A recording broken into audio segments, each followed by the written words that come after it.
we done came from the bottom. Mad that we up, but I don't hear him talking. Started with knowledge inside of my noggin. We took a dream and then we started blogging. Put my city on the map now. I'ma say how it is and I don't back down. On the road to 100K, we finna act out. We gon' show them that we not just in the background. We the main event, we the main show. We the one that people always gon' pay for. FYF, we the best, no debate though. Number one sports channel, every angle. I'ma show them all how we ride. Best sports talk show, we not like them guys. We playing it safe while they feather the lines. We pushing the narrative all the time. Like who to go in the game is not MJ. Kobe Bryant top 10, not what we say. I keep Elijah one is very overrated. Keep it real if it ain't fact, we don't say it. Now it's stable, we won't be ignored. We number one, especially when coming to sports. FYF bringing the heat here, of course. Where everything backed up with actual source. Everything backed up with actual source.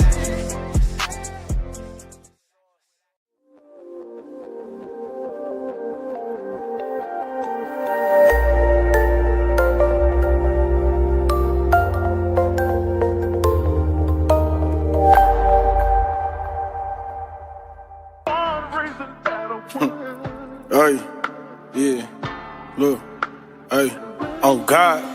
You everything that I want and I need. You give me hot just like smoking some weed. I put that Cartier piece on your wrist, cause God took his time when he made you for me. If you want my honey, I don't know why I be. That's why I call you my LOVE. Just like Alicia, yeah, you got the keys. You my little kryptonite, I'm your Christopher Reeve. No, I hate taking pictures whenever I do. You the reason I cheese. You was right by my side when everybody was sleeping on me, catching Z's. And on God.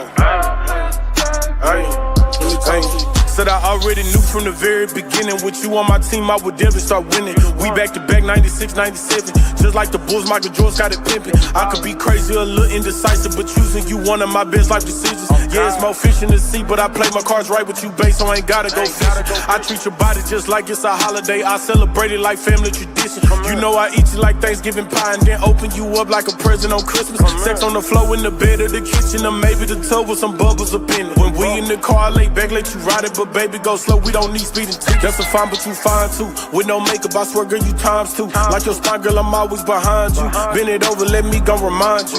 If you lost, I'ma just use my GPS. That's a good pussy search, but I find you. When you mad and you lock all them doors down, I'ma look for a window to climb through. Oh God, you everything that I want and I need. You give me hot just like smoking some weed. I put that Cartier piece on your wrist, cause God took his time when he made you for me. If you want my honey, I don't know why I be. That's why I call you my LOVE. Just like Alicia, yeah, you got the keys. You my little kryptonite, I'm your Christopher Reeve. No, I hate taking pictures whenever I do. You the reason I cheese. You was right by my side when everybody was sleeping on me, catching Z's. And on God. Hey, let me talk to you.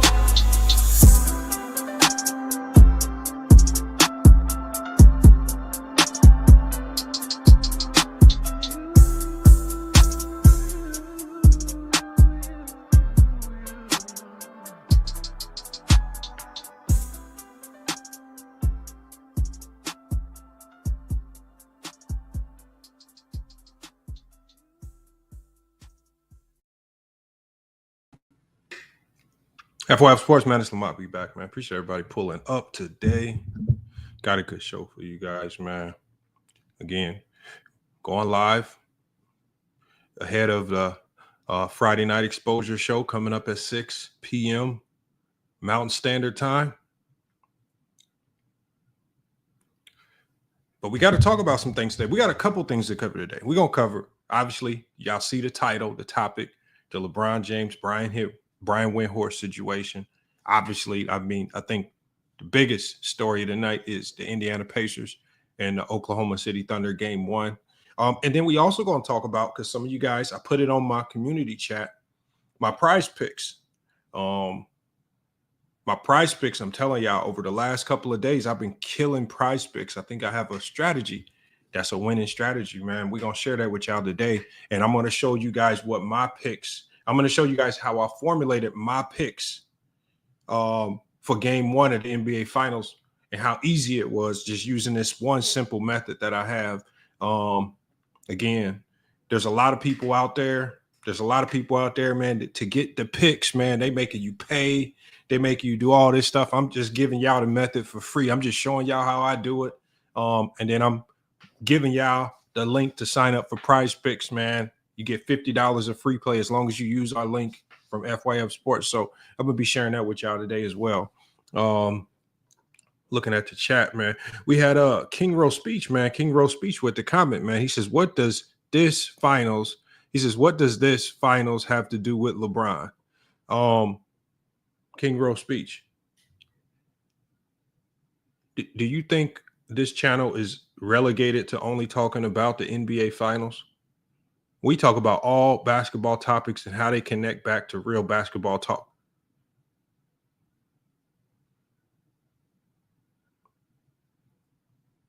There's plenty of other channels where you could say that. There's plenty of other channels where you could say that, and I don't see you saying it. There's plenty of other places you can go where they spam content on LeBron James, hate content on LeBron James. Over. Read the title. The title says LeBron claps back at Brian Windhorst. And then it has a split because there's a second topic. Game 1, Thunder Pacer recap. Use your brain, King Rowe. There's 2 topics that we're going to be discussing today. LeBron claps back at Brian Windhorst, question mark. 1 topic. What's the second topic, you guys? Game 1, Thunder Pacers recap. King Rowe, can you read? Are you dumb? What's going on, King Rowe? If you don't know what Wendy said, that's why you're watching, because we're going to explain it to you. Stop erring on the side of stupidity, pretending as if you don't know what I'm talking about, King Rowe. Now, King Rowe, now you see, the thing is, here's the problem with a lot of y'all. Once y'all realize y'all just made a gross error, y'all start to play stupid. For example, with Jared the other day, right? When he came up with this weird formula that you got to have a championship to be considered the best player in the NBA. And then he had to start erring on the side of stupidity. So in the 1987-88 season, instead of just saying Jordan was the best player, nah, I think Magic and Bird was the best player. No, Jordan was the best player in 87-88. Don't err on the side of stupidity just because you was wrong. Y'all got to stop doing that, man. Read the title. I don't get y'all logic and some of y'all brains and some of the stuff that y'all think and say. And King Rowe, I think you really worried about my angle on this particular topic. Salute to H30 in the chat. Salute to E-Dog. Salute to Queston Ferguson. A lot of the OGs popping up in the channel today. We got to talk about this LeBron James, Brian Windhorst situation, primarily because I think everybody has it all wrong. Right? I think everybody has it all wrong. Brian Windhorst initially came out and he said, I'm going to give y'all his quote, and I'm going to kind of summarize it. He said, not everyone wants to hear that kind of discussion, referring to in-depth basketball analysis on Mind the Game. Now, I want y'all to ask yourself, because when Brian Windhorst made that particular quote, no one, just like I told King Rowe, no one erred on the side of logic and reason. What everybody did was, especially the LeBron James hate networks, they said to themselves, we have another spicy TMZ style, let's create a beef topic between Brian Windhorst and LeBron James. They erred on the side of stupidity. Right? They didn't think about what Brian Windhorst was truly saying and who he was truly indicting. When you think about what Brian Windhorst said, is he truly indicting the podcast that he's describing as in-depth basketball analysis? I think in-depth basketball analysis is the perfect description of the Mind the Game podcast. What he was alluding to was, he says, not everyone wants to hear that type of discussion. What does he mean when he says that?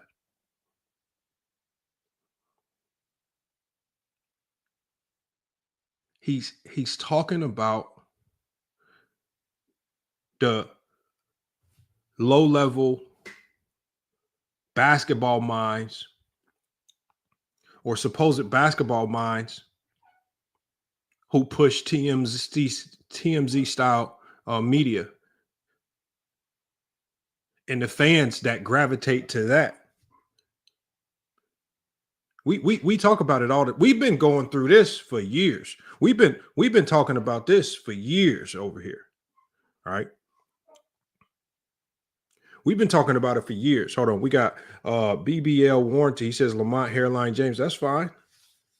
But I'm on camera. I have no gripes with it. Your name is BBL warranty, and you got a fake profile pic. What I've accepted it for a long time. Why don't you accept what you look like and put your face on your profile pic?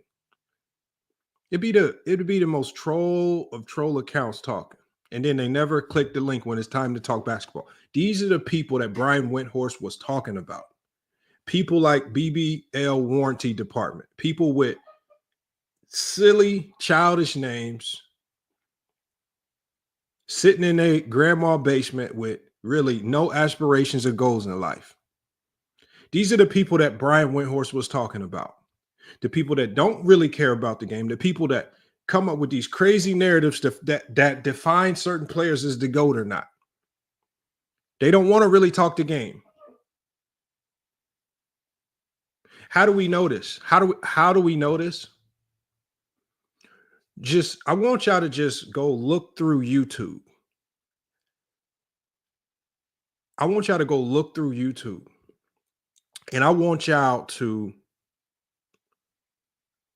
go look at how, especially a lot of the LeBron James hate networks have been disseminating the Mind the Game podcast content. Do they take the X's and O's like when he broke down the matchup with the Denver Nuggets and Nikola Jokic? Did they take that in to disseminate that? I want y'all to really go think about how they've disseminated that content. LeBron James has really been giving out some gems, especially when him and JJ Redick was on there. But if you look at the LeBron James hate networks, and I know on the thumbnail we're making fun of Dreamers Pro, it's much bigger than a Dreamers Pro because a lot of people like to make this about a Dreamers Pro. This is much bigger than a Dreamers Pro. This spans across a whole bunch of fictitious content creators who pretend that they know the game, right? But what they do is they stay away from real basketball talk. Rap Guy Reloaded says Uncommon Sense has the best basketball content. I've invited him over here to FYF Sports. Rap Guy Reloaded. There's a reason why people like Uncommon Sense won't step over here to FYF Sports.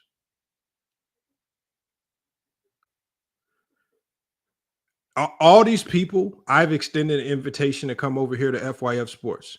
I've extended the invitation. Not to gang up on them, but to have a basketball conversation. Even when you think back to when I had Dreamers Pro over here, of course, we all remember how it ended because it was funny. But when it was just me and Dreamers Pro up here cooking, when it was just Gil and Dreamers Pro up there cooking, we were talking basketball, and what we easily exposed was that Dreamers Pro knows nothing about the game of basketball. When he was faced with a very simple basketball question, what players defended Michael Jordan at the shooting guard position? And the man said Charles Barkley. That's all we need to know. You don't really watch the game, nor do you care about the game. Brian Windhorst's comments, y'all, were aimed at a lot of you guys. It was aimed at a lot of the low-level troll fans, people like Mr. Winters, at times people like King Rowe, who what they do is they dive into the messy topics, but they never want to dive into the basketball, the X's and O's. Tyson is correct when he says that. He says most of those channels don't want any pushback. It's an exactly right Uncommon Sense. One, if he does go live, he doesn't bring people on. Two, he never engages with people in the chat that push back against him. Three, even when invitations are extended to him to come to FYF Sports, they don't even reply. I've extended these invitations. Y'all don't think I've seen these channels? When I see these people with these narrative driven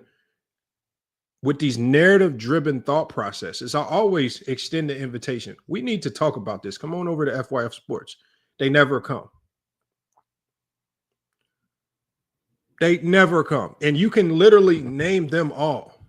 Rap Guy Reloaded said at least Scap Attack changed. Scap Attack came to the channel to talk to Gil. Scap Attack did not come to the channel to engage with FYF Sports.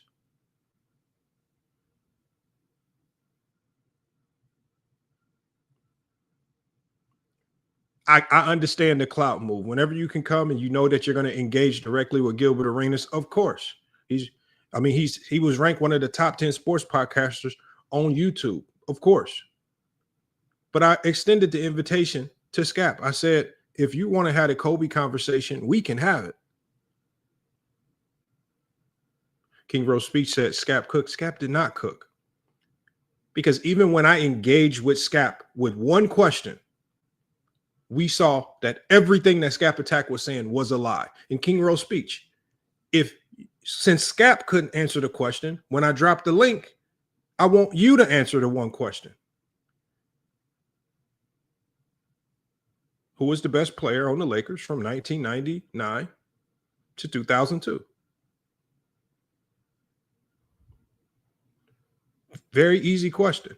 Mr. Winter says you tried to help Gil. It's not about help. This is just common sense basketball talk. Y'all always want to make something seem like winning and losing.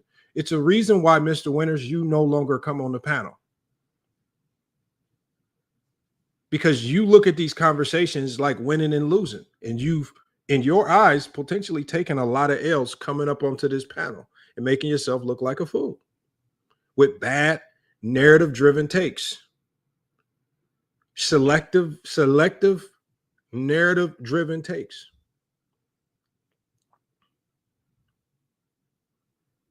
Like I said, I try to extend. This is why there's some content creators. That's why at the end of the day, I mean, I do give people like DreamersPro some credit because he did come to FYF Sports.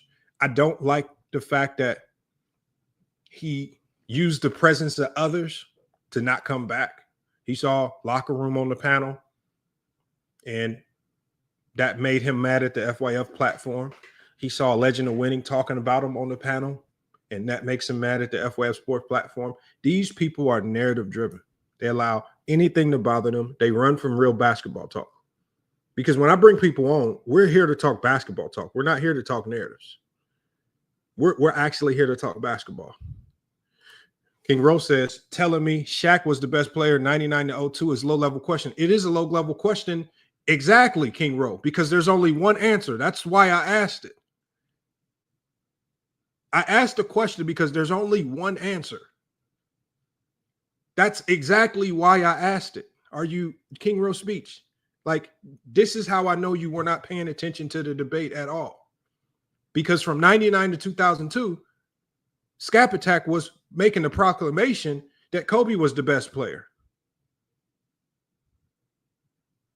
So the fact that you said that it's a low-level question tells me that the obvious answer is Shaquille O'Neal, which we all know.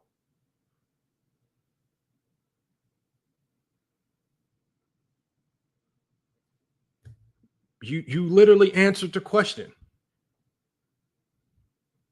I only asked it because there's only one answer. I think I'm a savant. No, first of all, a servant or a savant. BBL warranty department. You got to learn how to spell. So do I think I'm some type of basketball servant? No. Do I think I'm a basketball savant in some aspects, but not necessarily? So BBL warranty, man. Like I say, y'all gotta stop letting education and English kick y'all in the ass. Stop trying to use words that is just not in your vocabulary. You don't run around saying basketball savant. Don't try to type it in because you don't even know how to spell it, my guy. It was not a toss-up between Kobe and Shaq in 2000. Only retards say stuff like that. Kobe himself even admitted he was the number 2 on the team. And he expressed his frustrations directly to Phil Jackson because he did not want to be a number 2 anymore. And ultimately, things came to a boiling point in 2004 versus the Detroit Pistons, and it cost them a final because Kobe said, I'm not having it no more. I'm not being this number 2. I'm going to be the number 1 by hook or crook. And he went rogue on the entire team and cost them a championship. Where are your narratives for that? That actually happened. That is fact. Where are the narratives around that? Anthony says, FYF, what did Kobe do to y'all? This is not about what Kobe did. We're just talking about what happened in basketball history. These things were documented and reported. This has nothing to do with tearing down Kobe. It happened. This is not narrative. It actually happened. The collision and clash between Shaq and Kobe was a very public affair that many people have spoken about, including Shaq and Kobe. When Kobe comes out and says, I was the number 2 and I didn't like it, y'all try to ignore it and say, no, I love you so much, Kobe. You were still the number 1. Kobe himself even said he was the number 2 option. But yet straight buffoons and idiots who love Kobe because y'all cannot settle with the fact that he was a number 2 option for 3 of his championships. So the only way you can make that work in your minds is if you try to pretend that he was somewhat of a number 1 option when he was not. For 3 of his championships, he was a number 2 option. It's okay.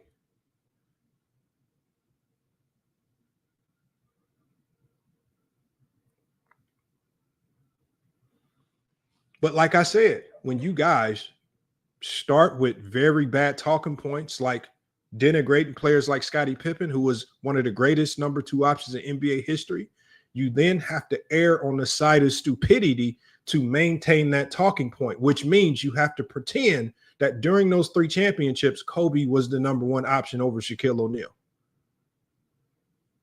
Because the way you tear down players like Scottie Pippen, there's no way you could put Kobe Bryant, your favorite player, on that level. So now we have to pretend he's on a higher level than he actually is. And we have to pretend that for that small stretch, he was better than the most dominant player in NBA history in Shaquille O'Neal. You guys have to pretend.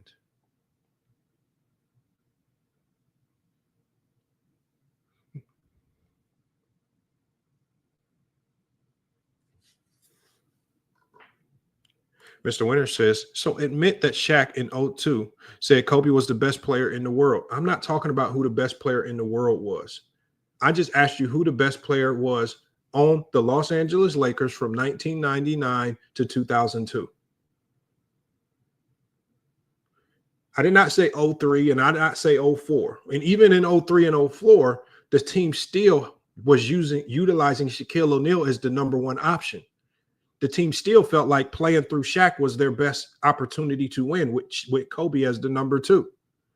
This is why, if Kobe was the number 1 option, because the conversation, Mr. Winter, was about who the number 1 option was and the number 2 option was. If Kobe felt he was the number 1 option, then there would never have been this clash of forces in 04 that led to the demise of the Lakers. If you guys said that Kobe was the number 1, how come Kobe didn't feel like he was the number 1? Because he's the one that went rogue on the team.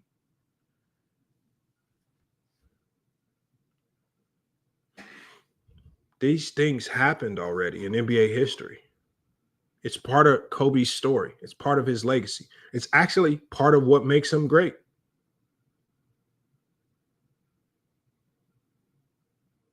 Thank you, Anthony.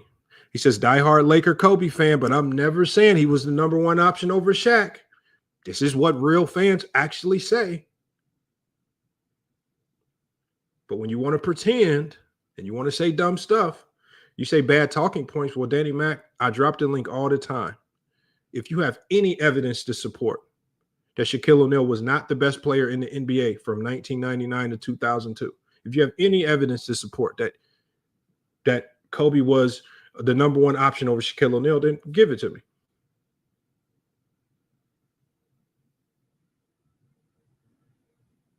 King Rose. Oh, no, they weren't a flawed team. They were the best team in the NBA. How's the best team in the NBA in 04 flawed?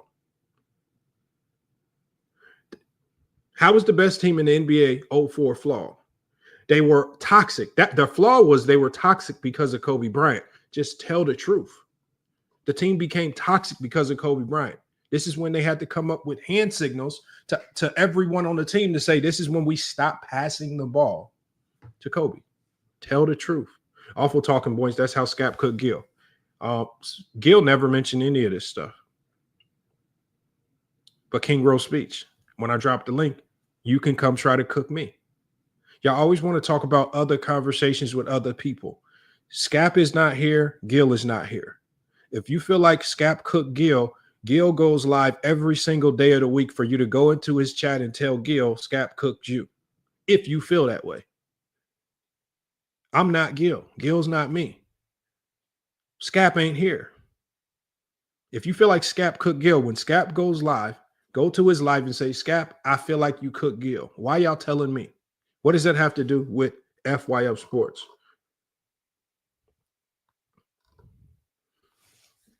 That's what and one of the other talking points is a lot of the things y'all come over here and cry about because y'all don't like really talking about the truth. Is y'all will come over here and cry. Y'all never go to these other channels. I never see y'all in DreamersPro channel crying, saying, DreamersPro, I would love for you just to speak about the NBA Finals. Why are you talking about LeBron so much? Never do that.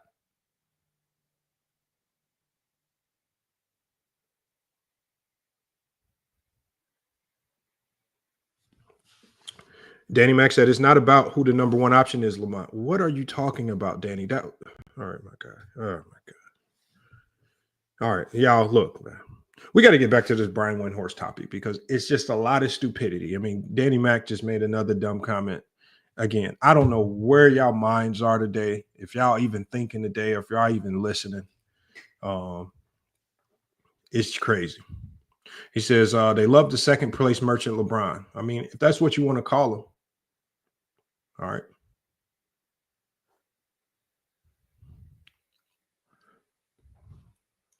I agree with DreamersPro mostly. King Rowe, that does not surprise me. All right. I mean, aren't you the one that told us that Frank Brakowski had a great up and under? Doesn't surprise me.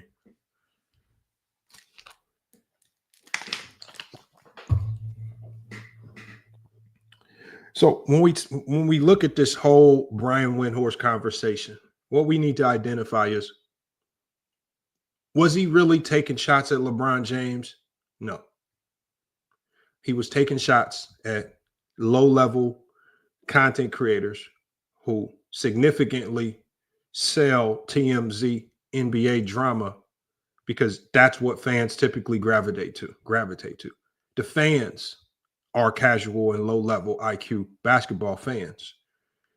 When you sit down and we start talking X's and O's, when I bring the drawing board up, people start leaving, trying to go find messy basketball talk where people are just yelling, arguing, fighting, talking about who choked, and what did this player go to the club after the game or not. It's all narrative-driven basketball talk. Just like when LeBron James was seen dancing after they lost in the playoffs. What did people talk about? Oh, LeBron, he wasn't hurt. We saw him dancing. Do y'all know how stupid you have to be to consider that real basketball talk? Is that a real story? Does that have anything to do with basketball or where a player's greatness falls? And this is what motivates people like GOAT James Kingdom to pull up the clips of Michael Jordan as soon as he lost to the Boston Celtics. What did Michael Jordan say?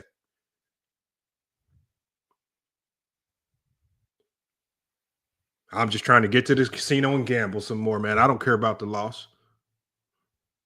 So then GOAT James Kingdom says, all right, if LeBron can't dance a few weeks after he's ousted from the playoffs, well, Jordan, right after getting swept by the Boston Celtics, is wanting to go to the casino.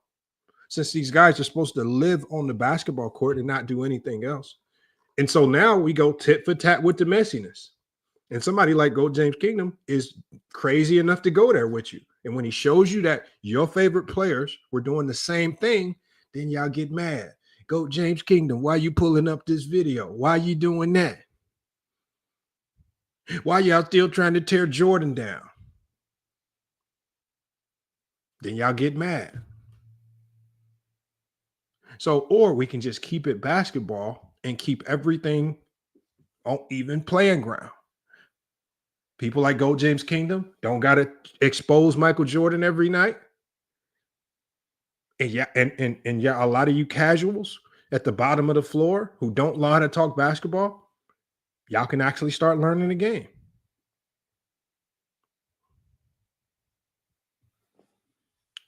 No, King Road, these are not whataboutisms. Michael Jordan, after getting swept by the Boston Celtics, was in the locker room saying he did not care and that he was ready to go to the casino. These are facts. LeBron James, weeks removed from the playoffs, you see him dancing and you guys claim that he had a fake. Have any of you guys had any MCL injuries? I tore my MCL and was hooping the next day. See, a lot of you guys are too stupid to realize what these injuries actually are. If you tear your ACL, okay, probably not going to be walking the next day. I literally was hooping and I felt my MCL pop. What's the difference between MCLs and ACLs? MCLs, you can continue to play on them because once you tear your MCL, it's only about pain tolerance. And for some people like me, if mine didn't even swell up, it just hurt one day. The next day it was a little sore, but I still played on it. Then it just becomes about pain tolerance. So a lot of people get their MCLs repaired just because it's just pain. And it comes and goes. No, I didn't get crossed, and you really don't tear your MCL. So MCL injuries happen, or they're called impact injuries. So MCL injuries typically happen when you jump up for a layup or dunk and you land. It's an impact injury. And mine's happened when I was doing a step back. So I obviously planted, pushing the step back, and I felt something pop in my knee. And I actually played and finished the game because it didn't immediately start hurting. But then after the game, I'm like, damn, it started hurting really bad the next day. And it hurt for like 2 days. And then the pain went away. I played a little bit more. And then after I played, it would start hurting again. You can walk and do everything that you typically do with a torn MCL. No, Najee, the chosen one. This is not me being a doctor. This is just coming from the standpoint of all you have to do is hope to know these things. Look at what Tyson just said. He says most people don't even have surgery. Thank you. Most people don't even get surgery because a lot of times, and I didn't get surgery on mine because a lot of times the surgery is just too expensive. I mean, the only people that typically get surgeries on torn MCLs are athletes. Common everyday people, if you're somebody like King Rowe and he's in his backyard, if he's in his backyard cutting his grass like we saw Herm doing, and he steps wrong and tears his MCL, there's no doctor in the world that's going to recommend King Rowe to get his MCL surgically repaired. He doesn't do anything. He don't do anything. It's going to be a little bit painful. It can heal over time. Take some pain medication and stay off your knee. But see, what happens is, y'all, you got idiots who don't know what these injuries are. You got dumb people. They hear torn MCL and they think you're supposed to be sitting on the couch every day doing absolutely nothing. It's supposed to be in so much pain, your knee needs to be propped up somewhere. You need to be in a cast or crutches. Because these people, remember, we're talking about low-level casuals that chase TMZ news topics. They push these stories and these narratives because they themselves do not know. They have absolutely zero experience hooping. And remember, to tear your MCL, you just need high school level experience. Because if you played in high school, if you didn't do any damage to your MCL, maybe you saw somebody else. If you played in college, maybe you didn't damage your MCL, but maybe somebody else did around you. And so you start to see what an MCL injury looks like. How do we know what an ankle sprain looks like? Because either we've sprained our own ankle or somebody else around us has sprained our ankle. And so we see that there are various degrees of an ankle sprain, and certain people can come back from them quicker than others. But we all know that there are certain injuries like Achilles, ACL. Well, you're man down from there. Even though in some instances we've seen people play on torn ACLs. Very rare, but it's been done. So what we're saying is the low-level basketball minds that Brian Windhorst was targeting was people who like to run with narratives like that. They don't know the game. They don't even know what an MCL injury is. They don't even know that you can, when you have a torn MCL, you can go hoop the next day and be fine. But they don't know. This is what we talking about, y'all. This is what we talking about. Thank you, Leslie Barber. Leslie Barber says the torn MCL can heal on its own. Sometimes it's just a matter of a bone bruise. Thank you. But see, Leslie Barber, this is how we know you've done something athletic in your life. People like King Rowe in the chat who was talking about, fake MCL injury. People like Mr. Winters who be pushing that narrative. They have not done anything athletic in their entire lives. They don't know these things. They think you're supposed to be laying at home in a bed with your knee propped up. This is the people that Brian Windhorst was talking about. They just chase storylines. These aren't strays for King Rowe. These are facts because King Rowe and Mr. Winters were the ones talking about LeBron faked the MCL injury. How do we now know that Mr. Winters has not done anything with regards to a basketball in real life? Because he just said somebody who's walking around and dancing is faking an MCL injury.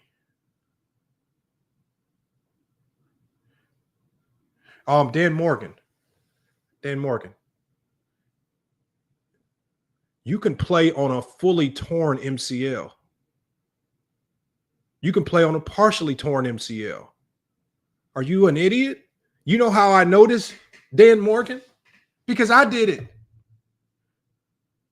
But see, when we're dealing with people that don't know the game, these are the talking points that they will run with.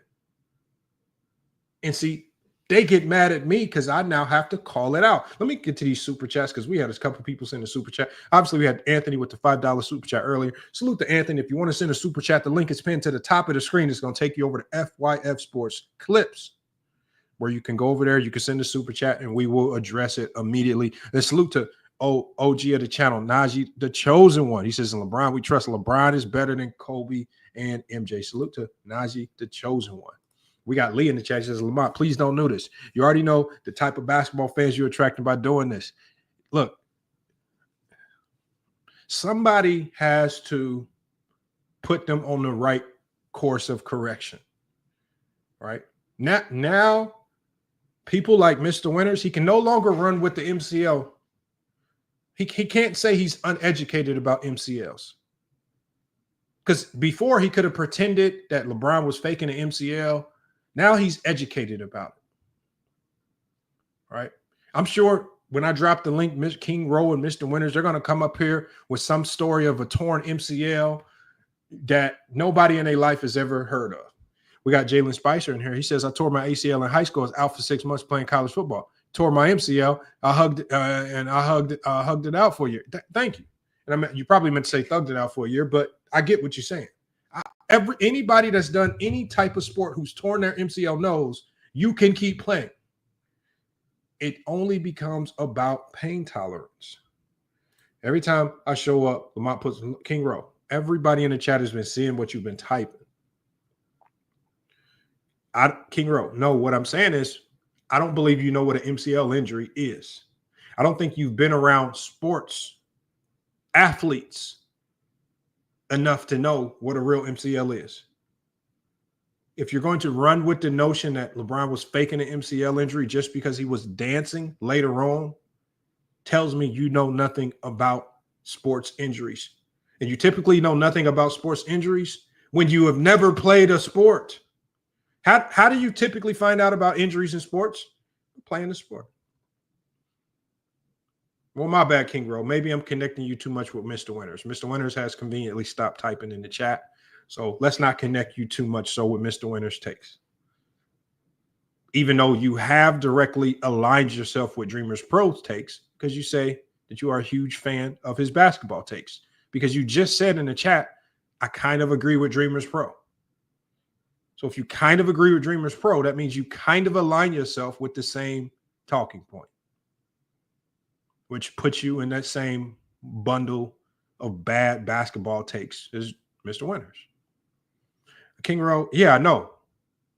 Frank Bukowski had a great up and under. We know you have your own basketball. We know you have your own. We know you have your own GOAT criteria. The same GOAT criteria that we put in the chat GPT that said LeBron James was the GOAT. We know that you have a lot of this stuff.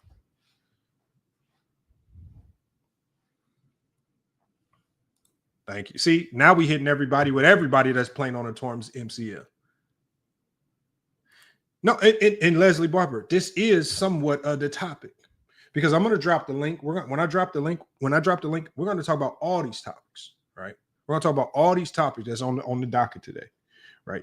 So again, I think when LeBron responded, I think LeBron was responding in a sense to Brian Windhorst, basically saying there are basketball minds out there that want to absorb the game.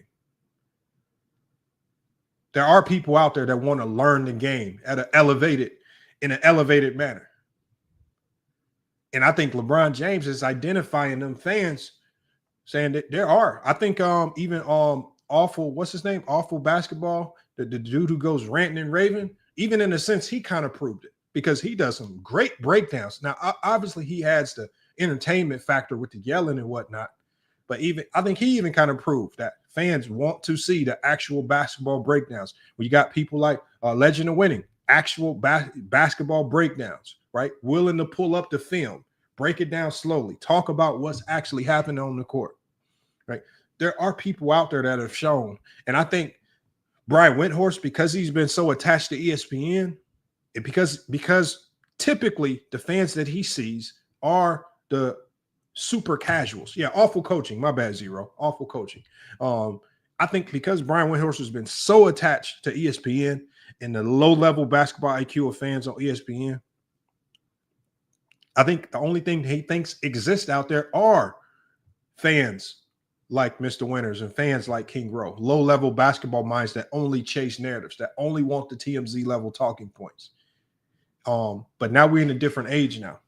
We're in a different age, and people are now gravitating to real basketball talk, especially when it's done by people like LeBron James, who we really don't get too many opportunities to see LeBron really sit down and talk the game, right?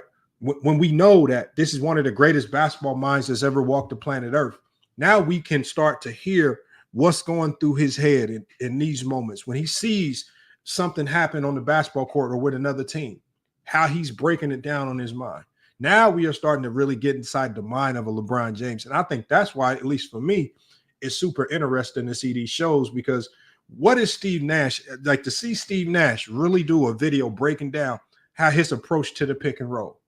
It's crazy to like really see this, and ultimately surprises me at how simplistic his approach is. What are they looking at? What are they trying to do? How are they trying to manipulate defenses? This is what I'm getting from it. But I think the sad part about it is also when you do those shows, and LeBron James will ultimately start saying, is you're going to have a lot of the low-level casual fans who try to gravitate to that content, and what they pull from them shows are going to be stuff like remember when LeBron James was doing a show with JJ Redick? People were coming back saying like sports and fitness, and they were saying, oh, LeBron James is throwing his teammates under the bus. Well, no, LeBron James is not throwing his teammates under the bus. He's doing a breakdown. If you feel that's throwing your teammates under the bus, well, so be it. That's just you getting emotional about the results. We got another super chat, man. Let me give a shout out to MNMATL with the $9.99 super chat. He says, Lamont, I play football. He said, I played 2 football games with an MCL injury. Non-athletes don't know what an injury looks or feels like. Facts. If I was lying about the MCL, y'all know how many people who had MCL injuries would have told me I was lying? The only reason why I remember when I tore my MCL is because I've never felt anything pop in my knee. And when I planted trying to do that step back, it was the first time when something pops in your knee, No one else can hear it, but in your mind and your body, it's like the loudest noise in your ears. And you hear it. I'm in a gym full of people yelling, XY. I'm talking about all types of stuff going on. Intercoms going off. When I planted and I pushed and I tried to step back off my left leg, I heard that pop, and it was the only sound I could hear. And I'm like, damn, something popped in my knee. And it's not that you even feel it. You almost hear it, which is crazy right there, man. So salute to Eminem, ATL, and salute to all the athletes out there, man. You don't have to be an NBA player to know these things. You don't have to be a D1 college player to know these things. Players who play JUCO, players who played college, players who just play pickup, high school, middle school. Anybody that's picked up a ball and played a sport at a team level should know these things. And the fact that some of y'all have these egregious takes is wild.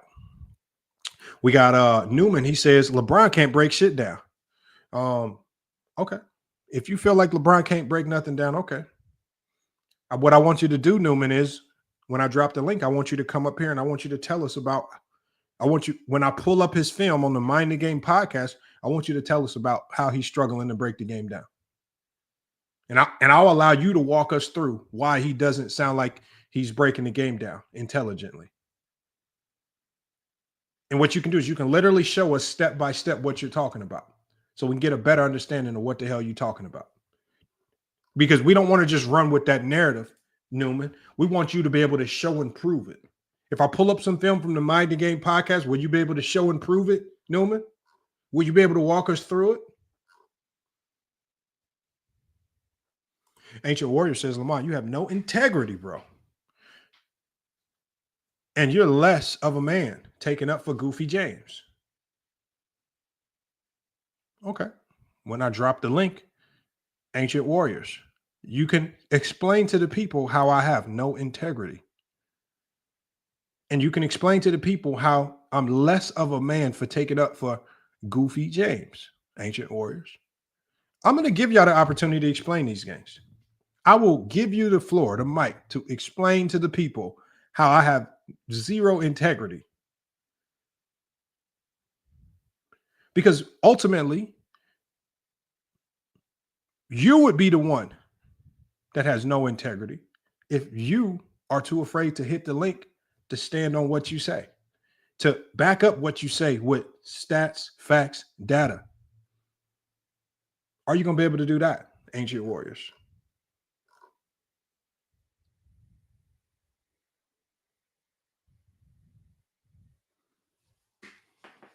And then when I offer the link, what happens when I offer the link, y'all? People start skedaddling and start running amok. All of a sudden, they in the middle of a construction job on a crane, 75 feet in the air, and they can't hop on the stream yard. All of a sudden, we talk to people in the chat. I'm in a library right now. Who still goes to the library? I'm in a library right now. I can't be loud. When I drop that link, all of a sudden, it's the crazy excuses in the world. I done heard guys say, man, I'm laying in bed next to my baby mama. I can't get on. What? Go to the other room.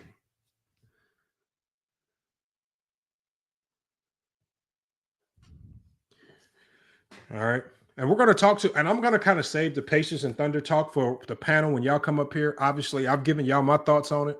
We'll talk about that. Before I drop the link, I want to show y'all one thing. Let me pull it up real quick.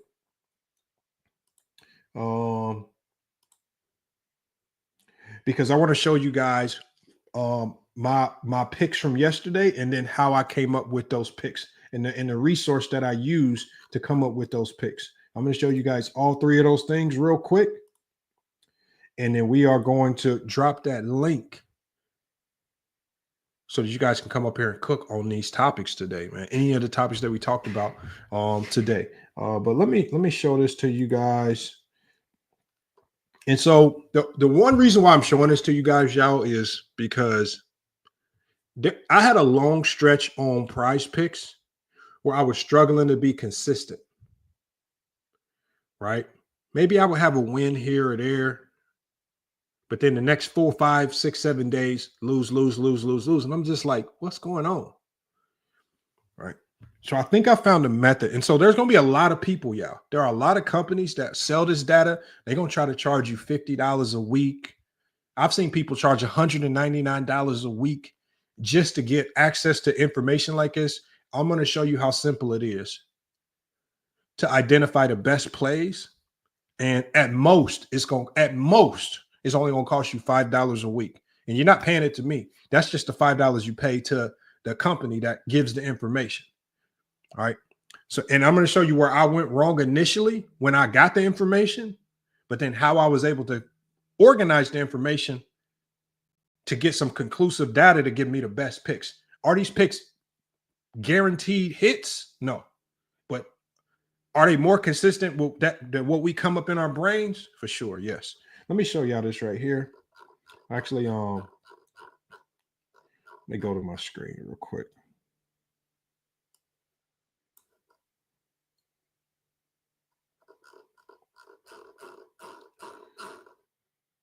And I'm about to share my screen so you guys can check this out.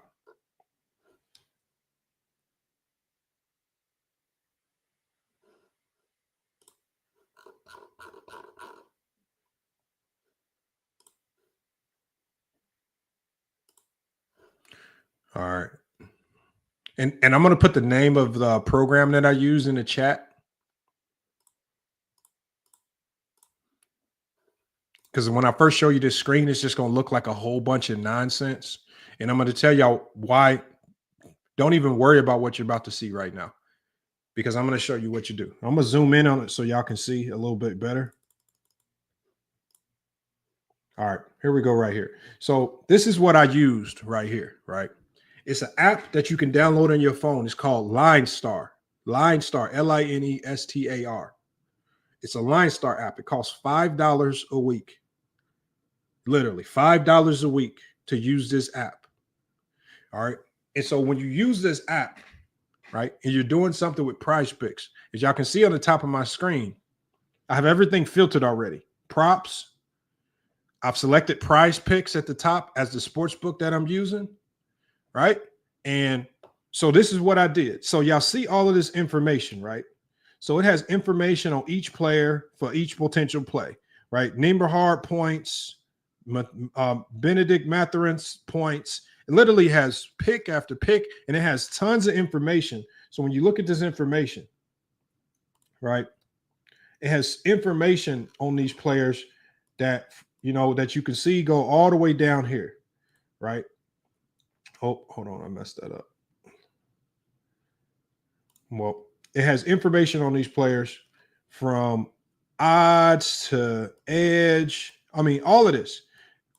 When y'all see this information, y'all, when you get this app, so when you get this app, what you want to do is you're going to scroll to the top, and there's a button right here that says Props AI. All you want to do is click the Props AI button. It's going to take you to all the prop plays. Don't try to sit here and break down the information, y'all. Okay? And salute to Grape Tea News as well. Make sure y'all go check out the channel. All right, great channel over there. They're always cooking up on some crazy topics.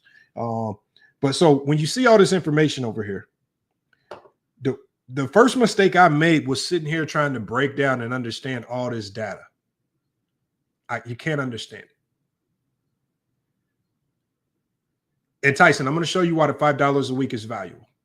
Okay, so you see this data. It talks about points. It talks about the odds, what the odds are on other sports books. It says edge percentage, edge difference.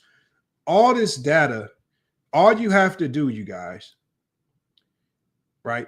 Our minds are not supercomputers. So what we want to do is, who can take this data and break it down much faster than we can? And the first thing I said was, well, shit. I said, ChatGPT knows how to break down data faster than us. So what I do is you would copy and paste all this data. I'm going to show you. So what I would normally do is I would copy and paste all this data, right? And I'm just going to highlight it all, and I'm going to copy it all, and I'm going to take all of this data over to ChatGPT. And as y'all can see, I told ChatGPT at the top what I wanted to do. So at the top, I said, ChatGPT. Hold on, y'all. Let me get the spammer out. So I said, ChatGPT, would you like to do some NBA prop plays on PrizePicks for the NBA Finals? I have the data that I can give you about the players. Can you analyze the data and give me the top 10 potential plays for the night? That's literally all I said. It said, all right. I ended up giving ChatGPT all of the data. And once I gave ChatGPT all of the data, this is what it came up with. Obi Toppin, free throws made. Alex Caruso, free throws made. Hardenstein, Siakam. So it literally gave me all the potential plays because it was able to sort through all of the data, come up with what was best. Now, I took the information. I didn't have to read through it all and try to disseminate it. I let ChatGPT do all the work. And when I come over here to PrizePicks, y'all, I'm going to show y'all my results from yesterday. And I'm going to show you my NBA results. So yesterday, here are my results from yesterday. Right? Just using the ChatGPT data. My first lineup, a 5-pick, won $100. My second lineup didn't win any money on a power play, won $4 here. Won another $4, and then I also won $60 on a baseball play. Because I did the same thing with baseball. But what we're seeing here is, and remember, this is off of a $40 investment. So I put $40 in. I ended up winning over $100. That's where your $5 comes from. I just took their picks. I used their picks how they said it. I asked it, okay, put them into different props for me. I'll play them. I told it my budget, and it gave me the plays, and I ended up winning. So I want y'all to show y'all that this has been super consistent, because even yesterday, if you look at my baseball plays, I won $60 on a baseball play, another $4 here, $10 here, $4, another $60 right there. I'm winning all this money. But this is the most consistent I've ever been. Is it $1,000 or $2,000 at a time? No. But when you're putting $30 in, $20 in, and then you're able to withdraw, like yesterday, I withdrew $260 off a $30 investment. The day before that, I withdrew $300. The day before that, I withdrew $400.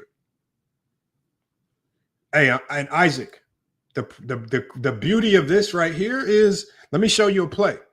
You can tell ChatGPT where the goblins are, the demons and the goblins are on PrizePicks, and it will tell you which ones are the best that can hit the best. So, for example, I have one right here. So if I won, see, look at all these wins right here, y'all. Look at all these wins. 12. I won 250 on this one right here. Right? Because I went with a green goblin on Yelich. Right? But there's other ones where I also went with some red goblins in one big. Right? I mean, look at how this adds up. $12.50, $250, $35, $50, $15, another $50 right here, another $45, $17.50, another $10. These are all wins. And I don't know nothing about baseball. Y'all think I'm doing this because I know? I don't know nothing about baseball. All I did was I copied and pasted all the information from the Line Star app, put it in the ChatGPT, told it to give me the best plays, and I just listened to what ChatGPT said. Now, do I win every single time? No. But I'm winning more. I'm winning. This is the most. I've never won this much on PrizePicks.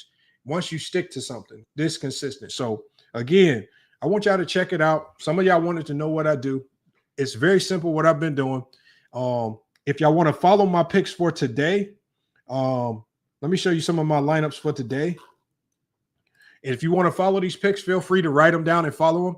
These are the plays that ChatGPT gave me for today. These are some baseball plays right here. So again, if y'all want to screenshot it, if y'all want to follow the picks, feel free to follow them. I'll zoom in so you can see it. These are my picks for today.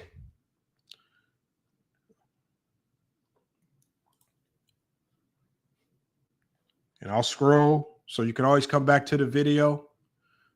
You can always come back to the video and check it out. I'm about to drop the link so y'all can pull up. I just wanted to show y'all this method.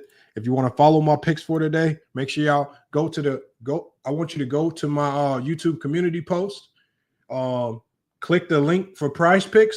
Get you a $53 to bet with. Once you make a deposit, and I want you to come follow my picks for today. These are my MLB props. Tomorrow, I'm definitely gonna be doing NBA. I'm gonna do the NBA ones live. I'm gonna do the NBA ones live, y'all.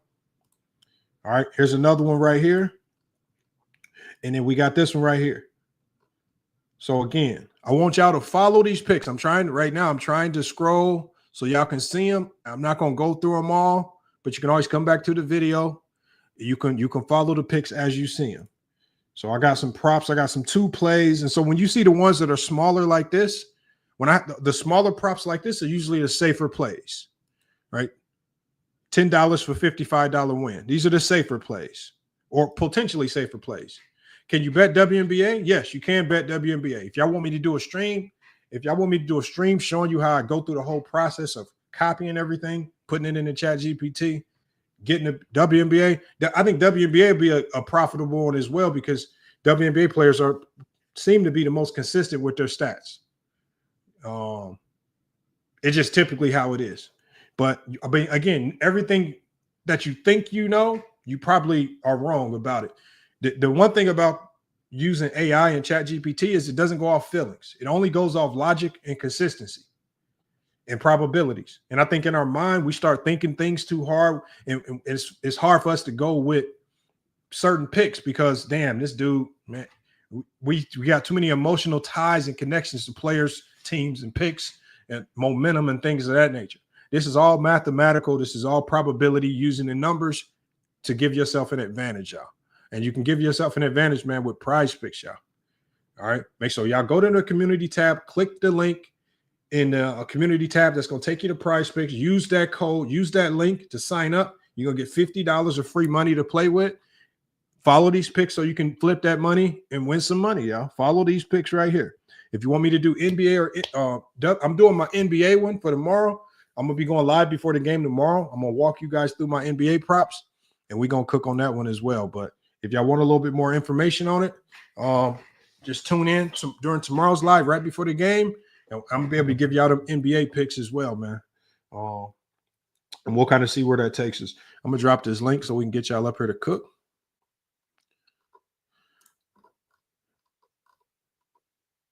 Make sure if you want to support the channel, man, hit the PayPal. Make sure y'all, we shut the Cash App down. We shut the Cash App down.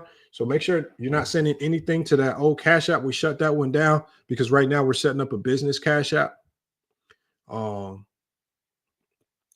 once that business Cash App is set up and that account is fully set up, I'm gonna let you guys know. But yeah, we shut that Cash App down. So if you do want to support the channel, make sure you send any donations to the channel. Send it to PayPal.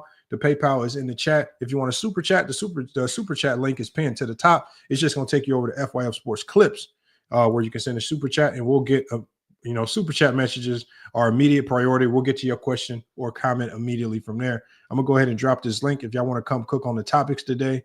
I know a few of y'all had something to say about the Kobe thing.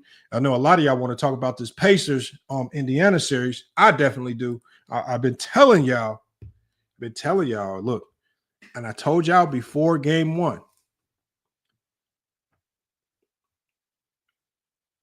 the Pacers are better than what you think they are. I told y'all this. Now, saying that they're going to win the series, I don't know. I mean, to say that you're going to beat OKC in a 7-game series is a very tall task. But for the people that were saying that they were going to sweep Indiana, that this is going to be a boring NBA Finals, I don't know what you've been watching. The Pacers, the Pistons, the Knicks, 3 teams without any major superstars, not any big faces or names. Those teams probably played the most exciting brand of basketball that we've seen in a long time. And they did it all without big superstars or superstar names. The Pistons, to me, were my favorite to watch in the first round. The Knicks, surprisingly enough, were fun to watch. The Pacers, extremely fun to watch. And it's just been like that all throughout the playoffs.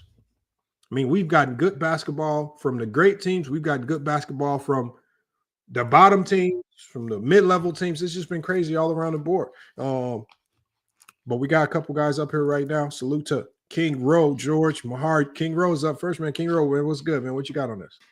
What's good, man? Okay, yeah, man. So right there, I always like to start where I agree with you, Lamont. I always like to start where I agree with you because we agree on a lot more than you realize. Now, as far as this, yes, we do. No. See, that's the problem. Y'all get once we get off the rails, that's when y'all just go off. That y'all go off the rails. Now, I agree. Great playoff basketball. These teams that are surprising everybody shouldn't have. The Pacers shouldn't surprise nobody. Like they play great offense. Cade Cunningham is next up. Jalen Brunson in the Knicks. Like, bro, he's the after Giannis, he's the leading scorer in the playoffs.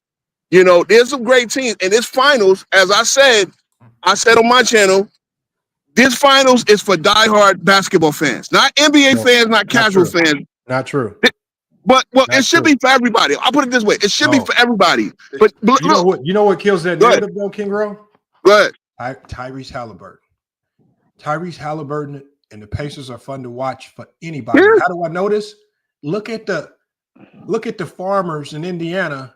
Look at the people that don't care about basketball, all rooting for the Pacers to win. I mean, the Pacers are one of the most fun teams to watch in the league, and a lot of y'all don't even know their names. Y'all don't know no Niche Smith, but they fun to watch because what do they do every time they touch the basketball? They flying up and down the court, playing a ridiculous pace, right? They flying, they on the move, they getting shots up, they defending well, and you don't know half their names.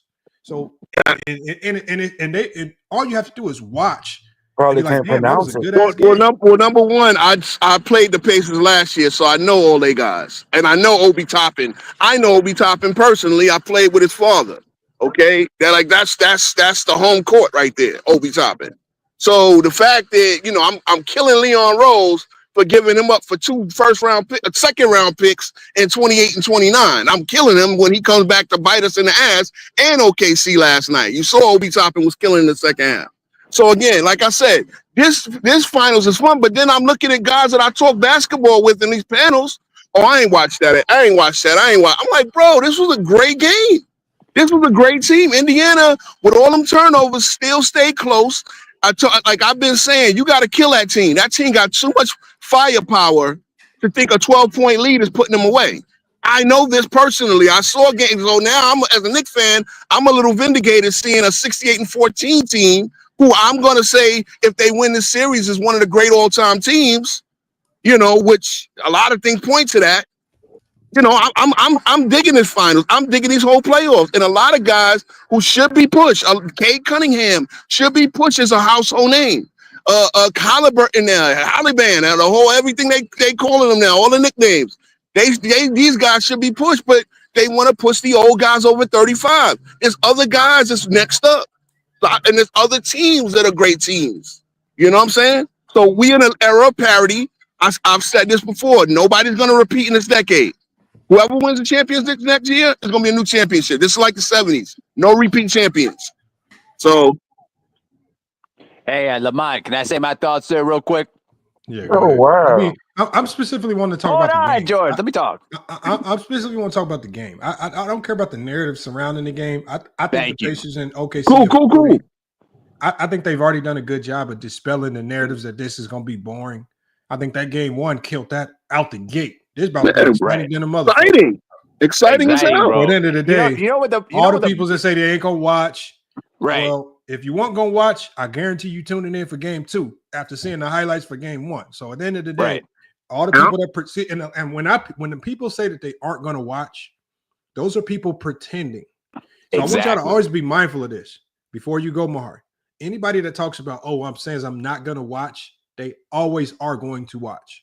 They're just lying. Because people who love basketball, it's hard to get them to turn away from basketball. Right. Yep. And so, this is just people, this is their way of trying to express their hate because they don't like this era. Right. So they're going to always say they're not going to watch, but they're always going to watch, even if it's just to cry and complain about something. But this Pacer OKC series is about to be really good. Now, I don't know who's going to win. There's no real prediction, but I mean, the Pacers came in and stole home court as they've done in all of these series. Yep. And we saw how these series have kind of turned out when you allow the Pacers, as I said before, to play ahead. When they are front runners, it's hard to beat this Pacer team. Now, OKC has been down. They were down to Denver and they fought back. This is going to be a monumental task for the Pacers to win 3 games. But the Pacers have shown when they go up, they are tough to beat. Go ahead, Mahari, and then I'm gonna go to George. The big thing that really stood out to me was that OKC pretty much almost outplayed them. They forced a lot of turnovers, but they weren't converting a lot of those turnovers that they forced. But the one glaring thing that I also noticed when I'm looking at the stat lines of the game, Indiana outshot OKC percentage-wise. They dominated the boards, and more importantly, too, they kept the game close within range during that time. Even when OKC was up by as many as 14, it just felt like the game wasn't as a blowout as many people would say it would be. And I'm just sitting here like, I think the Pacers might steal this because including when they were down 94-79 with about 9.5 minutes to go in the game. And I don't know if Indiana practices this kind of full court pressure type defenses, the way they play that schizophrenic type of defense. If they practice that a lot, I got to say that's just genius because the way they pressure at full court and the way they make teams scramble is just they're just more effective that way. And a lot of teams have not been able to figure that out yet. I think this right here. Whenever a team is down, the only way they can come back is if they get more shot attempts up. Right. What's the number one way to get more shot attempts up when you're down? Speed the other team up. OKC fell into the trap of the Pacers. Pacers were down, and the Pacers said, we're the ones that need to score. We're the ones that need to catch up. So all they did was they start picking up full court with fake traps, and they just sped OKC up. And then the second thing they did, and I said this before the series started, I said, if they can find a way themselves, or if the NBA makes a concerted effort to balance the whistle, because what I said before, the significant advantage that OKC has had this entire playoffs is that they've been allowed to play physical with teams while other teams can't play physical with them. I agree. That's the advantage. Sounds like the Lakers. Okay, we're not talking about the Lakers, unfortunately. We're talking about OKC. Go ahead. And I said, if that whistle balances out, or if the Pacers find a way to defend without fouling, I said OKC has shown themselves to be very average if you get them to play half-court basketball and they're not living on the free throw line. Shea got his 30 points the hard way yesterday. I think he only went to the free throw line, 8 times?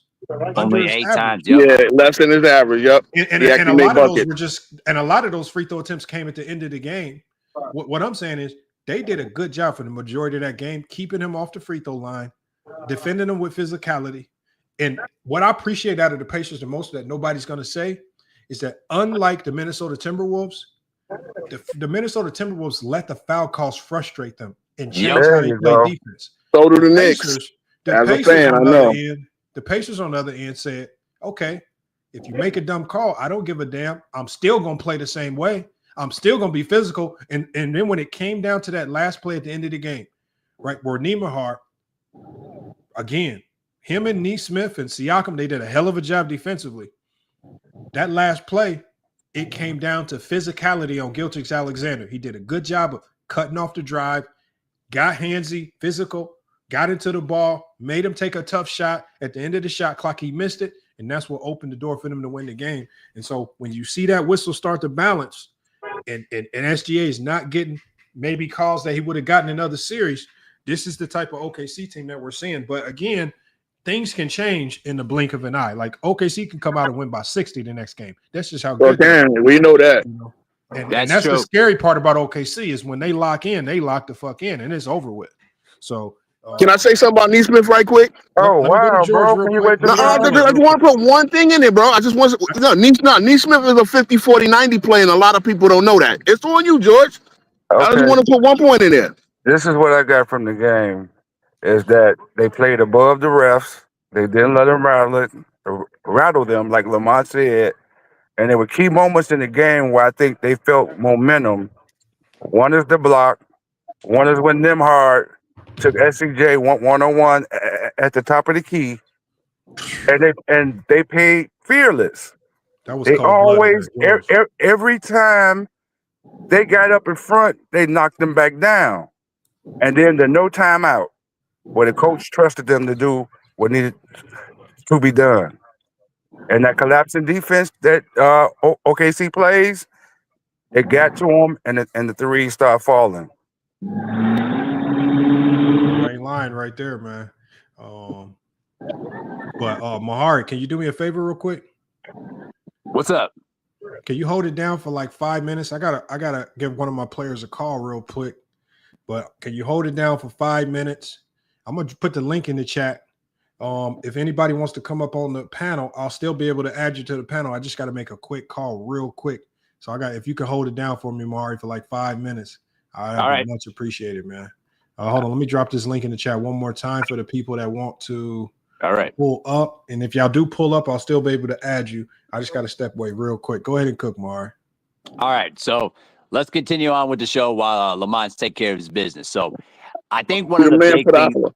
Yeah, I was gonna say real quick before I pass it up to George, because George hasn't spoken a lot. But the one thing that I will say when it comes to the Indiana Pacers is that you got to take them out while you still got a chance. I just felt like OKC let them off the hook. The thing is, when you force that many turnovers, you got to take advantage of the other team's mistakes. They only had 10 points off of those turnovers.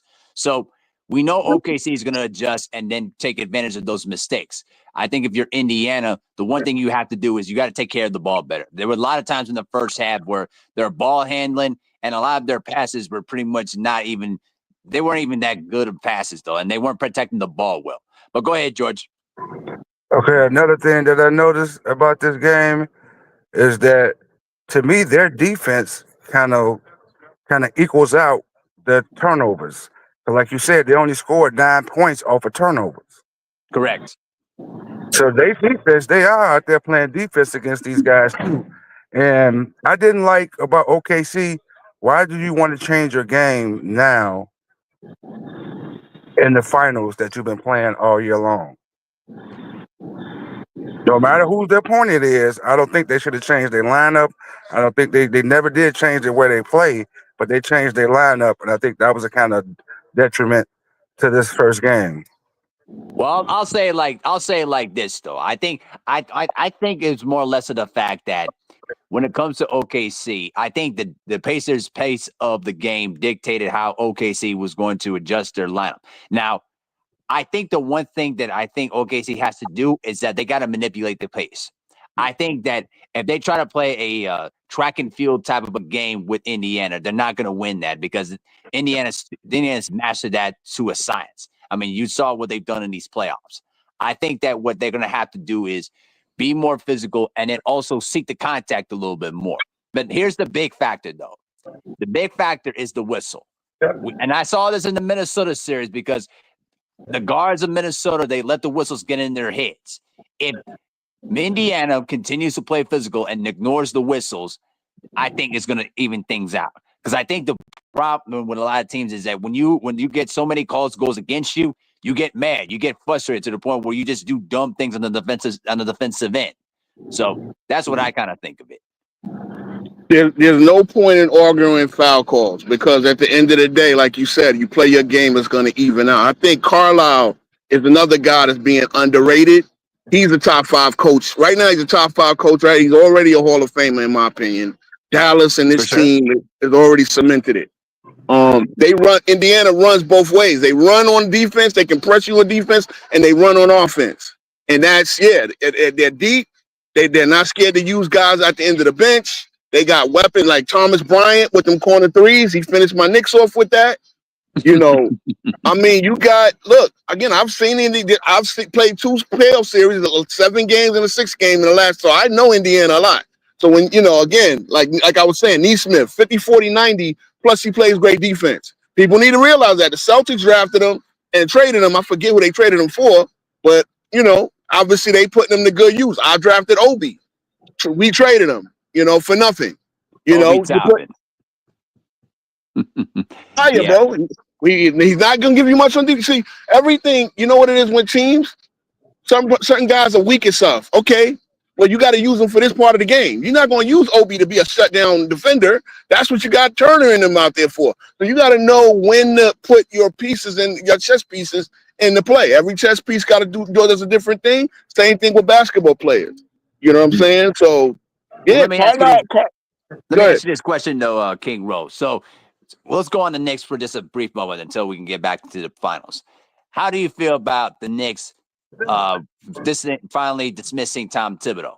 What do you think? First of all, I called for it even if we got to the finals. I said the only thing a championship would save his job. And even then, I still wanted him on a short leash. Carlisle got him fired. He took his lunch. All the adjustments he made is why, and again, a lot of people will say that the Pacers just got a better roster. I don't agree with that. I think when you look at the numbers, our roster, our numbers were just even. We're better, slightly better rebounding team, slightly better defensive team. But Carlisle, come playoffs, he used his chess pieces better. Period. Again, I've said my theme from the Detroit series. Karl-Anthony Towns has to score 4 points every quarter. That's 2 baskets. He is too talented of a player to have 4 points coming into a must-win game in the 4th quarter. And obviously, he extended the series by scoring 20 points in 7 minutes. You understand what I'm saying? So it's like, go ahead. How do you fire a coach that takes you to the Eastern Conference Finals? I'm explaining to you now. You know what I mean? You ain't been there in how many years? Don't matter. Years. Don't matter. Let me tell you something. If you're in a room, if you're in a room full of girls that's a 2, and one of them is a 6, does that make her a 10? She might seem like one. So just because the Knicks have hired bum-ass coaches for the past 20 years does not make Tibbs like he's good. He's not great, and we need great to get okay, here's the thing too, George. All 4 playoff series that we lost under Tibbs, we lost it with home court advantage. I could have taken losing to OKC. I could have taken losing the 4th time in a row to a lower seed with home court advantage. None of this goes on the players you get. Everything goes on the coach. Some of it do. But you know what? Again, like Karl-Anthony Towns. I just made the point. It's Karl-Anthony Towns too. And again, right, he needs to be more aggressive. But here's what I see with Jalen Brunson. And again, I love Jalen Brunson, but too many look-offs. Make a concerted effort to get that man 4 points every quarter. He's too talented. You're talking 16 points minimum. But he comes into the 4th quarter with 4 points and 4 rebounds. Yes, the stupid fouls get him in foul trouble, keeps him on the bench. I get it. Again, these are things that I know. He's been in the league 11 years. He shouldn't commit the stupid fouls. But by the same token, you as a coach have got to do things to stop that. Bring in Precious Achiuwa. Play your chess pieces. So you don't have you need Karl-Anthony Towns with 3 fouls or more coming into the 4th quarter. So he can be more free. He can actually gamble a little bit more on defense. We know he's slow-footed. You understand what I'm saying? So Rick Carlisle had us well scouted, and he put his players in better position to beat us. The first game notwithstanding, you know what I'm saying? And obviously they showed you what they can do. This is a team that lost 18 games on the season. That's historic. 80-18 and 29-1 versus the West coming in against the East coming in the last night. I get it. I just think there are better minded coaches out there, George. I salute salute to Tibbs. He did a good job turning us around from nothing. But sometimes you got to go to the next level. It's like Jackson and Kerr. Maybe it's like Udoka and Mazzulla, whatever. Even though I think Udoka would have won a championship himself, but sometimes you can fire a coach and maybe the next guy just takes it, because that's the difference between winning and losing. Sometimes it's these little moves here and there, because these teams it's not like one team is a juggernaut that's neck and shoulders better. Even OKC with their record, you see that Indiana is a pretty good matchup because when Indiana was playing their worst ball, they still kept the game in striking distance. Mm-hmm. All right. Let's settle down on the Knicks topic for now. I think the chat wants us to continue with the NBA Finals thing. Okay, so Segueing in. yeah, let's go back to that because I think the chat's pretty much is saying like, man, Knicks are out, bro. You know what I'm saying? But I know okay. that it's LOL Knicks. I know that. Look, we'll talk that in the off season. We have a lot of shit to talk about. All right. Well, let's get back to the final topic here, y'all. So, okay, here's a question. I think my story had a question. So the question my story has: what adjustments should the Pacers or LKC make? Let's start with George first. Go. Well, to me, Oh God, OKC, nigga asked me a big question. I'm sorry, my bad. No, not a next question. No more. never should have changed their starting lineup. You play with what you come with. You don't make changes because you're playing a different team. That's not how you won all those games. That's not your style of play. And you get players out of their rhythm because they're used to starting. And then you the whole thing with the Mavericks. Now, as far as Indiana, all Indiana has to do to me is like take care of the ball and play just a little bit aggressive defense when Hartenstein is in the game and rebound more. Other than that, don't let Indiana win game 2. All right. Don't All right. don't even let the game be close. All right. OKC has to send a statement. If they don't send it, I don't know, brother. All right. That's all right. Good assessment. Okay. We got Doors in the building here. What's going on, Doors? Hey, Doors. Unmute. Doors, Unmute your your mic mic. is muted, brother. Go ahead and unmute yourself. What's going on?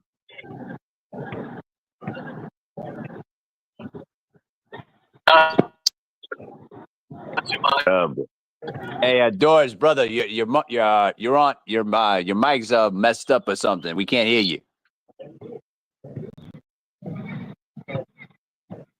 Are you there? Quickest way to do it is refresh the browser, see if it comes back better. Yeah. Try to refresh the browser. It may be because you've got a bad connection. So. Oh, sorry. What'd you say? Oh, he was good then. Okay. I'm mute again. You muted yourself again. Sorry, I'm driving, so my maybe I picked a bad time to hop on the panel. But what was your question? Okay, so now we were talking about Game 1 of the NBA Finals. So we were about to talk about adjustments that each team has to make for Game 2 on Sunday. So I'll go to you, Doors. So since you're here, so let's start like this. I'll put it like this. What was your thoughts on Game 1, and what do you think the adjustments needs to be made? That's my question.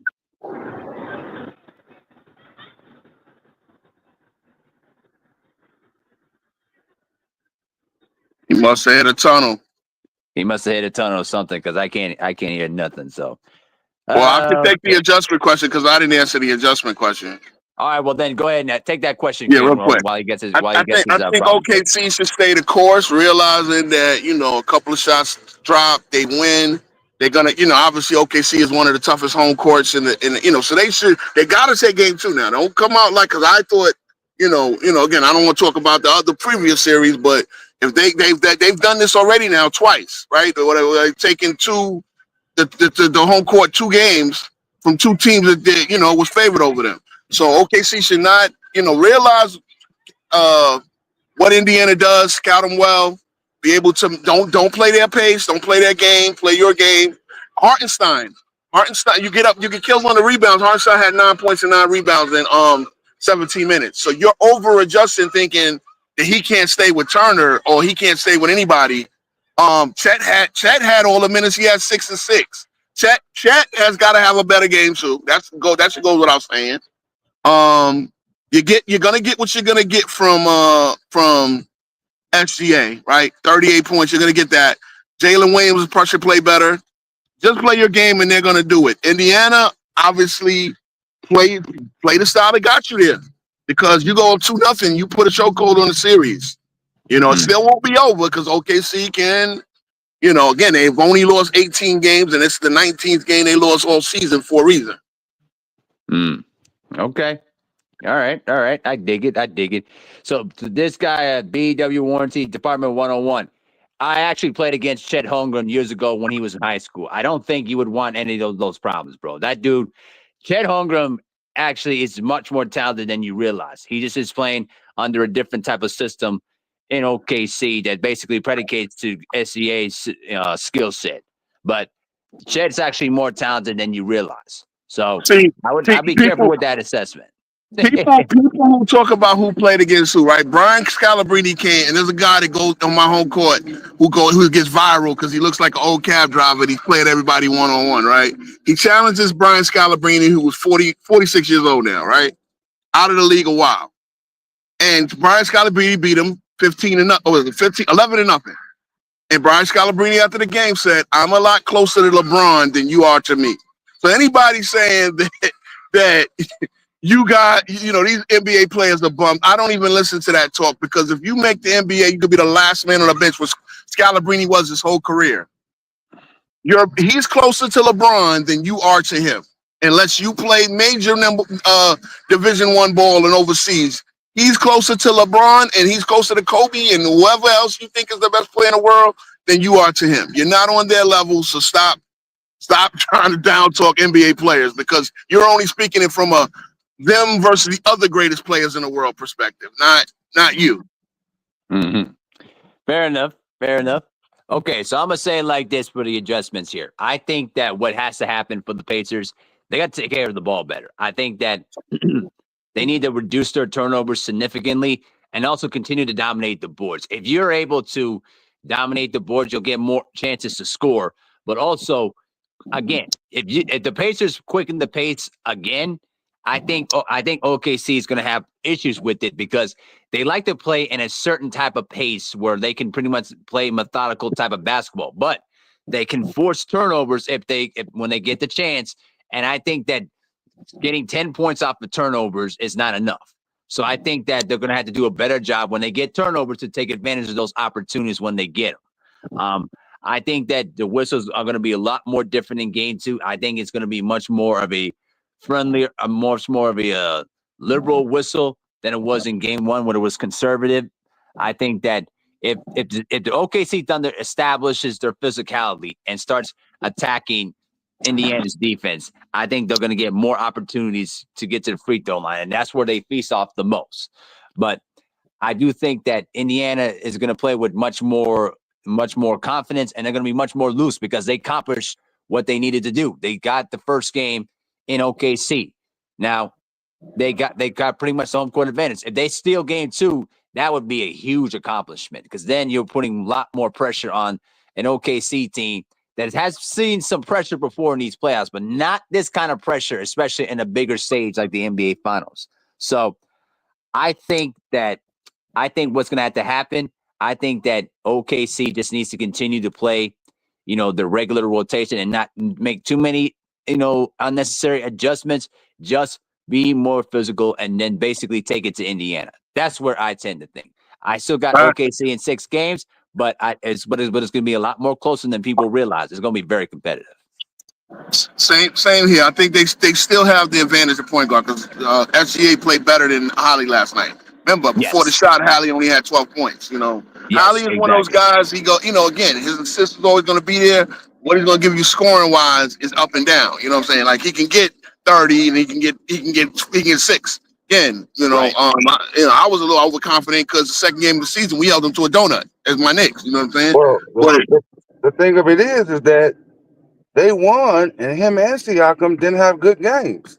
Yeah, What's gonna happen when they do have good games? But George, they don't have a 20-point scorer in the season. They got 7 guys that get you 14, 15. And sometimes that's a great way to play too, because you got weapons all again. When you play the Pacers, realize they got weapons everywhere. They got knives, and you know what I'm saying? They got knives and guns and this, that. They multiple ways to get you. Well, other people are coming with that one bazooka or whatever. They got many weapons, so they're a little bit sneaky on you, and you gotta realize you got a lot of things you got to shut down. Now, OKC, the great part about that team is everybody in that team plays defense. Everybody, like, they're very interchangeable. Like, their whole team outside of the 2 big men are between 6'4". It seemed like their whole team was between 6'4" and 6'8". And then you got the two big men, Shaq and Hartenstein, the 7-footers. But everybody else is very interchangeable, so they got a lot of defenders. Okay, so And who says that Luke Dort is going to shoot like that next game? I mean, there's a lot of things you can look at and say this might not happen the next game. Of course. That's insane. Really, again, I think this seems almost a mirror of the fact that Pacers play at a little bit faster pace, and again, they're both built on depth. They both and I don't think Indiana got the same individual defenders, but the way they defend as a team, they got the guys that can push. They got guys that can make life hard on SGA, especially those last two buckets. You get two stops like that. SGA had it. And then Jalen Williams had it on the other shot, and those were tough going to the basket. Where those were they could have dropped, but they were highly contested. So, I said the block was a key momentum. That block right there sent the real message. Oh yeah. Did they block Holmgren on that layup? Because Holmgren smoked the layup. I thought he was going to dunk it. And it was like late, I think 2 minutes ago, he had a breakaway layup and broke it and smoked the layup. That was key as well. Like I said, you gotta put Indiana away. If you don't get a 20-point lead within even 20-point lead with 6 minutes to go, it's not safe against Indiana. I should know that we had 17 with 5 minutes. So again, I played this team twice in the playoffs the last 2 years. And they got waves and waves of scorers. So when they're on point, be careful. Keep the pace of that's where you need a point guard to keep the pace. Don't rush up, because that's what they do. They'll press you up to rush up. This is all Carlisle, man. Carlisle, real talk. Carlisle is one of the top 5 coaches in the league right now, no doubt. And I think people forgot that a little bit. For sure. Let me see if Lamont's back in the building, or he's probably still in that phone call. Lamont, you good, bro? You all done? Probably not. He's still on that phone call. So let's see what's up in the chat here real quick. Man, y'all be buzzing out in the chat for real. So Bro, I wanted people to talk about this finals. Everybody was telling me they didn't watch. I'm like, God, yes, I know. Now I know who to talk basketball with, because some of y'all, like, if you don't like basketball, if you like basketball, you should love this series. You should love it. But you know the one thing about this series is that, and I actually, Legend and Winning brought this up. These are two teams that are basically have managed their rosters very effectively without overgoing the luxury tax.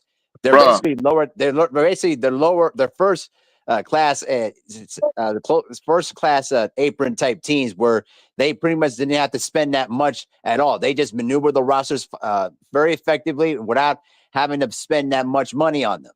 And now look at them. And then the second part is it's all revolves around trading away Paul George. Yeah, let me tell you how OKC for sure built this up, because I remember them the Boston Celtics get rid of Kemba, right? So they traded him to get rid of a bad contract, and they got picks to that. That's another way of rebuilding. You're building through the draft, and you got everybody is young. That second best player, Jalen Williams, makes $4 million this year. They only got 3 contracts over $20 million, and that's SGA and Hartenstein. Everybody else makes. Lou Dort is the 3rd highest paid player. So they've been taking bad contracts with picks to go along with it, and then they've turned these picks into these players. Some of these players, right? Caruso is going to make $18 million next year. He only makes 10 this year.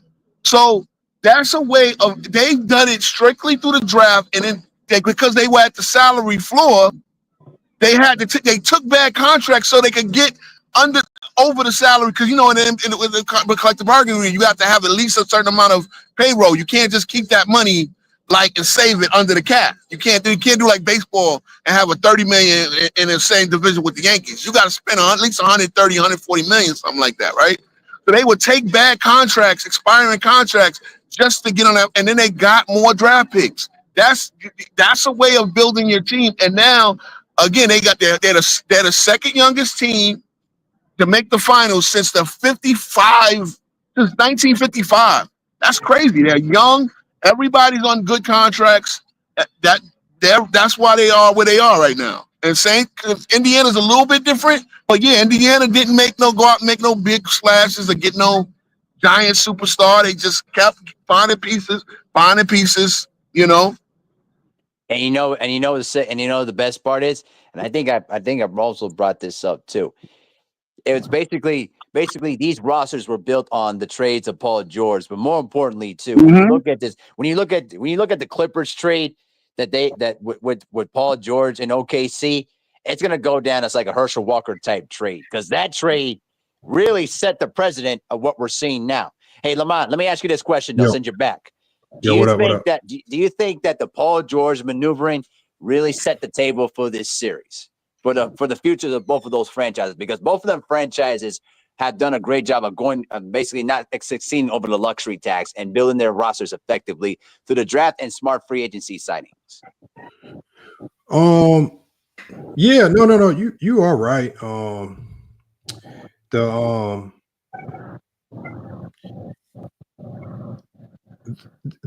Remember, I don't know if y'all remembered. I said it like 2 years ago. I said the big three era is dead.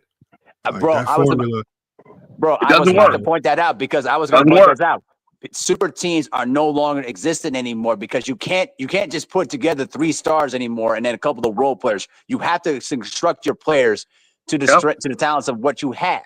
You can't just put 3 dominant stars anymore and then assume that they're just going to piece it together, because this league is too dang talented now to play at the super team anymore. And anybody that sits here that says that the super team era is continuing, that shit's dead now. That's dead. Why they flop so hard, because the second apron now effectively is a hard cap. So once you hit the second apron, you got to make trades. It's dollar for dollar, no 15% difference no more. And then the only players you can add are veteran minimum rosters, and even that. But it also can backfire. I think it can also not necessarily backfire, but it also puts you in a tough situation where I think we're going to. I don't think the NBA intended for it to have this impact, but I think it's going to, as far as rosters and roster construction, it's going to start looking a lot more like the 90s, because, for example, look at the Knicks. The Knicks have the second highest payroll in the league. Right. But the one thing that we know about the Knicks is they need more. Like they are they're really good, but they don't, they're still one piece away from being a really good team. And so now for them to get better, they're going to have to shed a lot of what's made them great. Like if they want to pull off a KD trade or something like that, they're going to have to shed a lot of that. Like they're going to have to part with some really good pieces. So it's like 2 sides of the coin here. You can get really good. Like the Knicks are a really good team, but you can also get stuck. Like I think when you build your team this way, your team can hit a ceiling where you can't get no better than this ceiling. Like this ceiling is here. This is about the best you can get. Like, and I think with Jalen Brunson and Karl Anthony Towns, your 2 stars, I think there's a ceiling to how good they can even be. And I think they've hit that ceiling. And I don't think they like to look at that ceiling, which is one of the reasons why they fired Tom Thibodeau, and they're looking to go in another direction, which probably might mean parting with some of those pieces to bring in a star like Kevin Durant, which I don't know if that's true or not, but I do know that Minnesota was pursuing Kevin Durant heavily. Even they were trying to get him during the train down line. But the problem is, now to make those trades, you got to significantly. I was about to say, you're not going to get KD for cheap. Nope. But to get you got to do a sign and trade for Randall. Randall's going to opt out. You got to do a sign and trade so the money matches up. Well, the only way. Nobody's going to do a sign and trade. I got you, but that doesn't work. I mean, it doesn't work. Why you guys don't think KD should go to Houston and Houston give up Green and probably another player? Yeah, but you got to. Okay, so why would Phoenix just take that? I think the biggest thing is going to be, what does Phoenix feel they need to get better? Are they going to look for picks? Are they going to prioritize a certain position or player? I think the biggest thing is the identifier is going to be, okay, what is this new coach in Phoenix, and what is this new GM in Phoenix? What direction are they trying to go in? That's gonna identify the teams in play. But just to throw names out there and think that Phoenix is just going to take a random mix of names is wild. Right. I think Can I add Phoenix is something a real quick? determining factor. Yeah. Can I add something real quick? This is what you were saying about the Knicks, right? Okay, you got 2 heavy ticket guys at the top. Then you got OG who makes 40. The only way you can build with that, and this is another reason why Tibbs is gone, because you got to pair those late first round picks. Remember, the salary number for those late first round picks is 2 million, 1.5 million, something like in that range. So that you got to, for every guy that's high ticket, you got to pair him on the end of the roster. And see, Tibbs didn't play those guys. Like, we drafted pick on Dadier. He didn't get any playing time. Tyler Kolek, second round pick. He didn't get any playing time. You got to at least give those guys a chance so that you can say, okay, I got these guys for 3 more years. So now I can keep a high ticket guy like Cat and a high ticket guy like Brunson with a backup or guy off the bench, or, those roles. You cannot have everybody being high ticket. That's the problem. Like, Mitchell Robinson will make 13 million. Then he's going to have to be extended. So you're going to have to say goodbye or trade him. There's so many things you got to do. And that's why everybody has a cap. They employ a capologist. That's a legitimate job now. Capologist, somebody that actually understands the salary cap and the rules, does the math, and helps the basketball department make their decisions that way.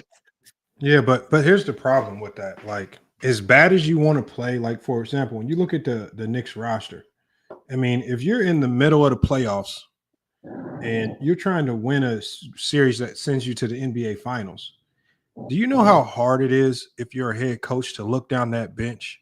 If you're looking for answers, and when you look down that bench, you see Tyler Kolek, and to really trust and believe in that, like it's one thing to say that these guys are viable options and play them, but when you're a coach in the moment, well, I'm probably gonna ride out with my top 6 guys too. If I look down on that bench and I'm looking at, if I'm looking at Tyler Kolek, PJ Tucker, and some of these other guys, these guys are really good regular season guys to give you depth. But if I'm trying to get over the hump and get to the NBA Finals, I'm not looking at old Tyler Kolek. There's only a handful of teams that have the confidence in their guys to pull off a move like that. Carlisle is one of them. Ben Shepherd. That's the culture he's built. He's built a culture. That's the point. That's my point. You gotta just roll the dice and say, you know what? Give me 10, 15 good minutes. Let me find, because what if Ben Shepherd was bugging the hell out of Brunson? Even Nassar Thompson couldn't guard Brunson like Ben Shepherd was. And then Ben Shepherd was hitting shots. Same thing with Thomas Bryant. Again, another guy. They went to Shaman. They went to Campaign.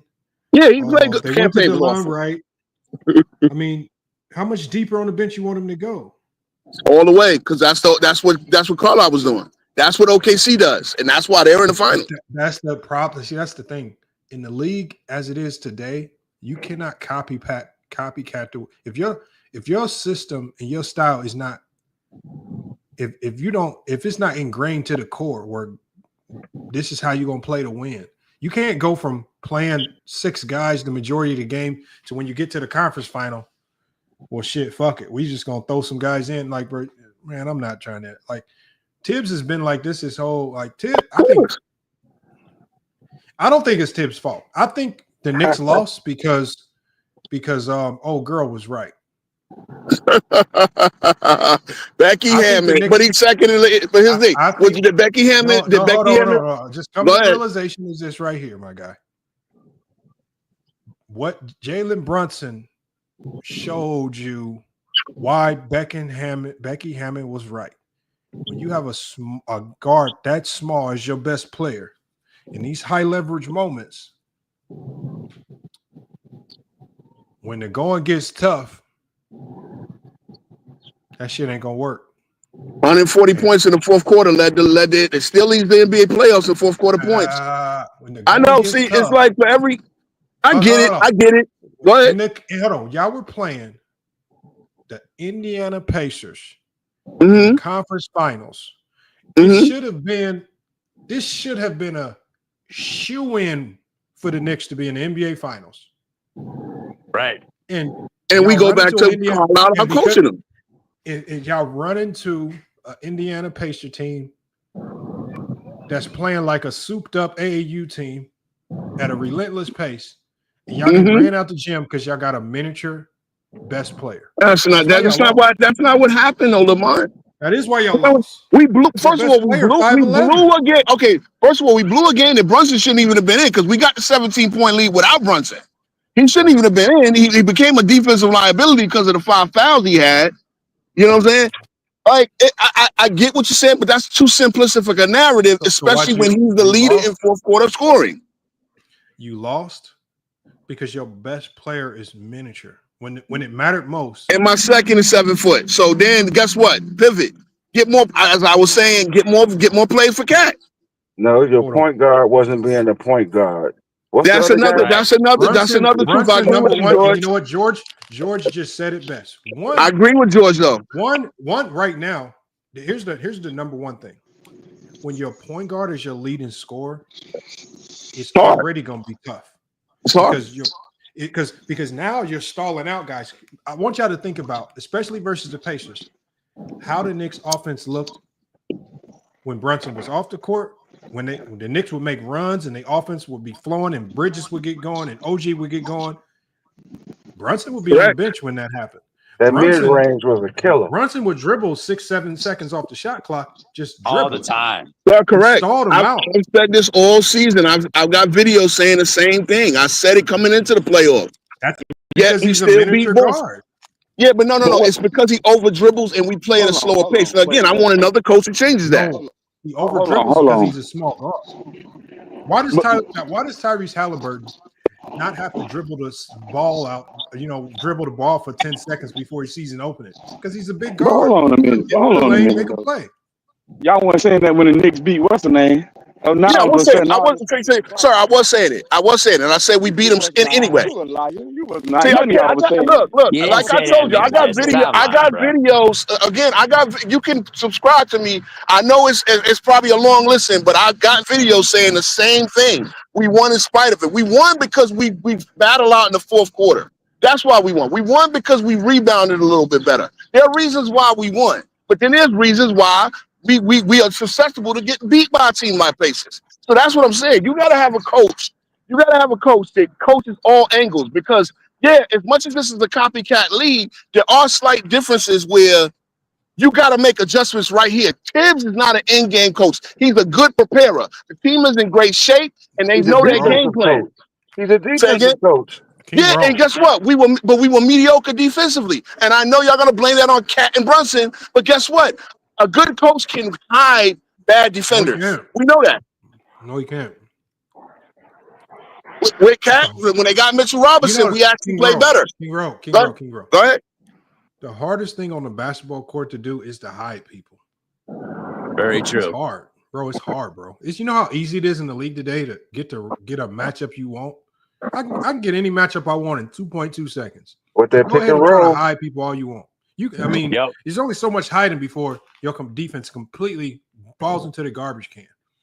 You know what? You know what? They aren't the worst defenders in the world. They actually got Cat can get a block. Problem is, again, you get them in too much space, and everybody will get by him. And there ain't that many centers that can expose Cat either. First of all, Cat was getting burned when they were switching. Then they put Cat in the drop coverage. He was getting burned in drop coverage. I get it. Your two best players. At the end of the day, maybe Tibbs should have went a little bit of zone or did something different. I don't know. I don't care what the Knicks. I don't care how they lost.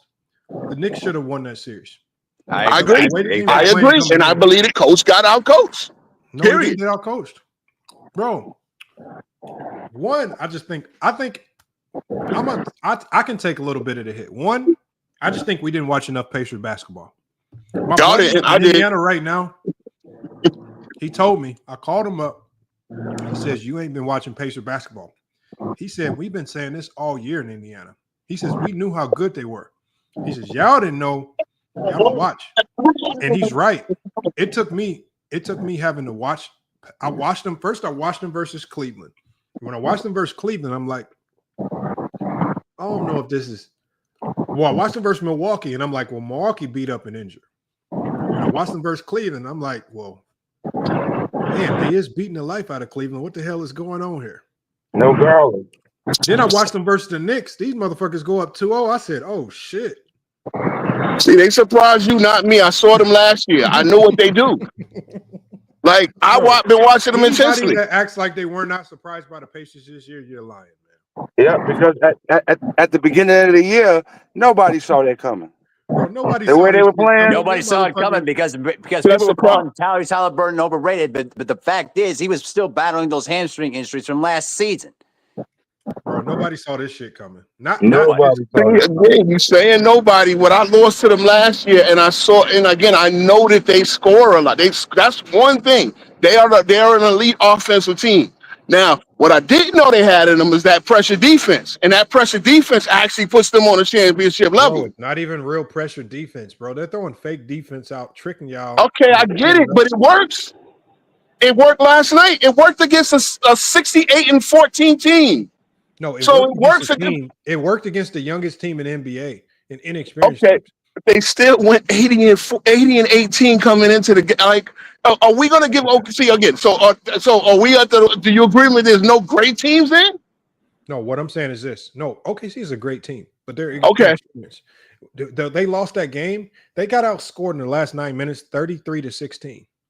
Yep. And all you have remember at the end of the game when you're up 14 points, you only thing you got to do is slow the game down. Completely agree. They were getting rattled, and I think SGA fell into it because he started attacking way too soon. And I think SGA was attacking so much because his running mate, the number 2 option, was missing shots, and he felt like he had to do too much. Chet Holmgren pulls disappearing acts all the time. He Of can't course. get a rebound to save his life, and he's the tallest motherfucker on the court.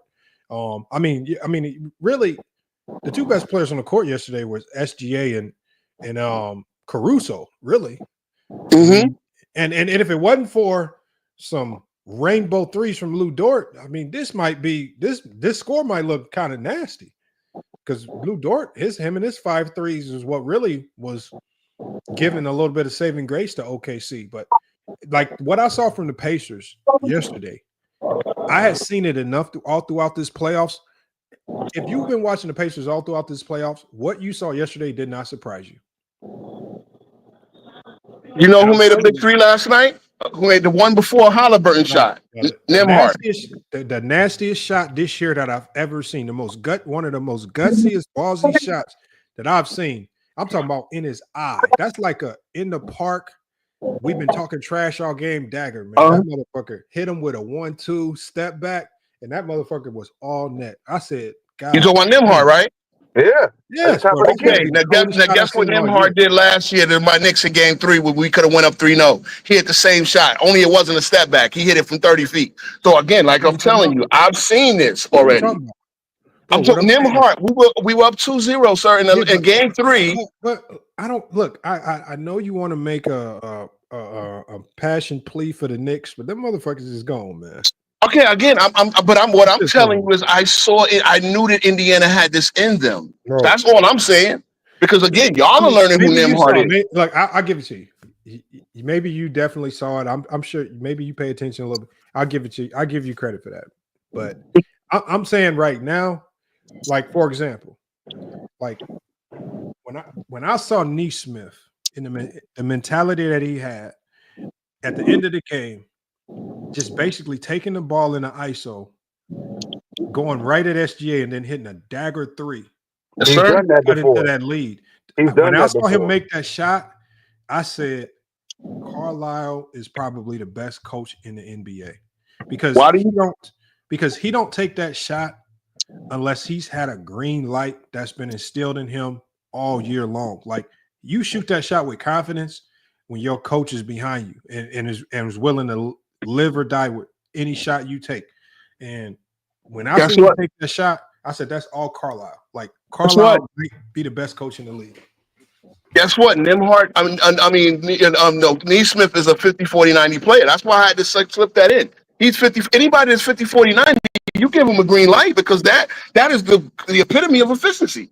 Okay, brother. Since you said you watched them all year long or you knew about them, what's going to happen when that Mathurin start doing what he normally does? Mathurin's another one. It's pure buckets. The only reason why he's coming off the bench is because he's not the greatest defender. Mathurin's another one. It's pure buckets. Y'all, again, like I said, a lot of casuals don't know who these guys are. Okay, so King Rowe, Yeah, go ahead. Big Pacer talk. Who won? You got the Pacers winning this series? No, I don't. Because guess what? Because guess what? OKC got some guys scored. Matter of fact, outside of SGA, nobody have a good game for OKC. So except for Lou Dort too. My bad. Lou Dort had a good game, but everybody else struggled. Chet definitely struggled. Boy, 6 and 6. Yeah, with his but you know what's scary for OKC? Yeah, Halliburton didn't even have a good game. Like That's Halliburton is due every series for like 1 or 2 duds. I told him that him or Siakam didn't have a good game. But he's also due every series for 1 or 2 monster games. I know. Now that the Pacers are up 1-0, they can't afford for Tyrese Halliburton to have a monster game right now. Like, don't let Tyrese Halliburton decide to have his monster game in game 2. They better put a big mixture of Caruso, because Caruso gets under everybody's skin. Caruso and Dort better be on them like white on rice. Right now, if they try to defend Halliburton if they try to put Caruso on Halliburton man to man, they're going to lose game 2. I promise y'all. I promise you. Ja Morant already exposed his weakness in OKC, because Ja Morant, when they went up 30 in that one game, if y'all watch that run when they went up 30, Ja Morant was just screening until he got Caruso matched up on him, and he's just attacking Caruso head on, because Caruso's greatest strength is help defense. When you force him to play one-on-one, the other guys aren't really elite in help defense other than Chet. And so he was just going one-on-one with Caruso and barbecuing, because Caruso is good, but you're not stopping good ISO players in this league. I don't care how good of a defender you are. You're not stopping good ISO defenders. If you try to put Caruso on Halliburton, they're going to lose game 2. They're going to lose. And it might be a blowout. I promise you, if we see that early in the game, I'm betting it's a blowout for the Pacers. We'll see. We'll see about that. As you know, you can't. OKC is hard to put away too, because again, they come at you with waves of scorers. So they do, you know, and them motherfuckers. But I'm telling you, the equalizer has been already shown. The NBA has already shown we're gonna allow both teams to play physical, and the equalizer is out there. And I said before the series, if the NBA makes a concerted effort to make sure that if you're gonna allow OKC to be physical on defense, then the Pacers can be physical. And they've already shown that we're going to let things go. We're going to allow it to be physical to a certain degree. Once the equalizer is in, and if SGA can't get to the free throw line over 10 plus times, it's going to be, they're not a very, if you think about every series that OKC has played, other than the Minnesota series, OKC has not played good basketball. They did not play good basketball versus Memphis. Memphis was just atrocious. They did not play good basketball against Denver. Denver was just hurt and didn't have the bodies. They only played basketball in a few games against Minnesota, but for the most part, Minnesota was just shooting themselves in the foot. No team has forced them to play any real style like where they have to think. And every time they get into a situation where they have to think, like the game 1 versus Denver or this game 1 versus Indiana, they folded. Any game where they have to start thinking and slowing down, they fold. We got the SGA fraudulent MVPs, man. They got the SGA fraud now, man. Come on, man. You had 38 last night. Come on now. See what I'm saying? Oh, hold on. I mean, y'all called Brown a choke, man. He led both teams in every statistical category. He lost. Oh, what was that 15? Yeah, you got it. Look, once you start the choke narrative on players like LeBron, you got to now call everybody a choke. So, I mean, at the end of the day, MVP is a regular season award. So, again, y'all can see. Look, here's the foul merchant. I know that would frustrate the hell out of me watching him flail. I touch his arm back at the 3-point line. He goes up for a layup and flails, and they call that when I touch him at the 3-point line. That would frustrate the hell out of me, but whatever. Nah, I just think that. Well, you also got to give credit to not just the refs, but give credit to the Pacers. They was staying down, and they was defending without fouling. Yeah, and they do that well. Other than the one time where Obi Toppin threw Caruso to the ground or knocked him to the ground, and he got the end one. Other than that, man, I didn't really see too many kind of like frustration kind of fouls. And even that foul wasn't too much frustration. I did think they cheated for OKC though. When Siakam was falling out of bounds and he got pushed by Wallace, I thought they cheated a little bit there because I thought it was clear that he pushed his ass out of bounds. I didn't think that was a foul. Hold on. The other foul, when Halliburton just swiped at SJG, they showed it. The commentators didn't say nothing about it. He didn't even touch him on the arm though, but he hit him on the arm. Hit him on the arm on that one. Yeah, he hit him on. I saw that one, George, because that was clear. He reached the first time, but then he reached from behind him and hit his the arm. backside wasn't a foul, but before he hit him on the arm. Yeah, he hit him on the arm on that one. But that second foul was Siakam, because that would have sent Siakam to the free throw line for 2 free throws. That would have definitely. I didn't think it was a foul though. It was kind of like both going through for the ball. I didn't think it was like a clear push. It definitely was contact though, but I thought it was more like a kind of play on moment in my opinion. I'm not mad at it. I'm not mad at it because you let the players dictate. Like it'd have been a shitty way to decide the game by sending them to the free throw line. Right. And that's what Brett did. That's what you got to realize. That last minute, don't count on the refs. Make sure you got your best shot, your best play, because the refs ain't going. No ref wants to say I made the call that gave game-winning free throws. Unless it's something really egregious. Can I ask you a question, Tyson? What's up, bro? How would you have defended that last play? That's a tough one because like King Rose spoke to. There's such a balanced offense. If you double off, a certain player, and Holly makes the right play, you know what I'm saying? Then Neesmith hits a big shot. Then Pascal hits a big shot, and those guys are more than capable. So I don't know, man. That's a tough. It's always hindsight, but with Holly's track record, of course, you kind of want to get the ball out of his hands. I do agree with that. You want to get the ball out of Holly's with his track record and what he's done over these playoffs. You see, he's more than willing and capable of making that shot. So maybe you get it out of his hands and get it to somebody else and see what they do with it. But at the end of the day, you don't want to give nobody a wide open shot. Period. So it's just a tough spot to be in. No, I think if they would have called the timeout, Caruso had an opportunity. Yeah, Caruso on that right there, you 100% correct. When Caruso peeled off that double, he could have. Exactly, I agree. If Caruso just collapses on the ball, it makes him pass it. Time is out. Yeah, time runs out. But with Caruso saw his man cutting, and that was probably the best thing his man could have ever did by just cutting. Yeah, Caruso fucked up. Caruso fucked up. He should have stayed engaged with that double team, and we likely have a different outcome. But they didn't lose the game on that play, man. They lost the game. To me, they lost the game in the first half, bro. They should have been up way more than they were in that situation. J-Dub was a terrorist. I thought Isaiah Joe was horrible in his minutes. He was out there getting hunted by TJ McConnell, which is ridiculous. Hey, he had his PrizePicks spread for me, so I'm cool with Isaiah. He was out there getting hunted by TJ McConnell, bro. 3.5 points. He got 5 points, man. So I'm rocking with him, man. And what did TJ have in the first half? TJ's prop was free throws over. No, I mean just the first half. Not speaking on your prop. Oh, he had 9 points in. He had like 9 and something. He was like the leading scorer, though. They did a great job that first half, and the game should have been. They should have been up 20, bro. They should have been up 20 something. Got to give Indiana credit. They did a good job of not letting OKC capitalize on the turnovers. Obviously, they already spoke to that.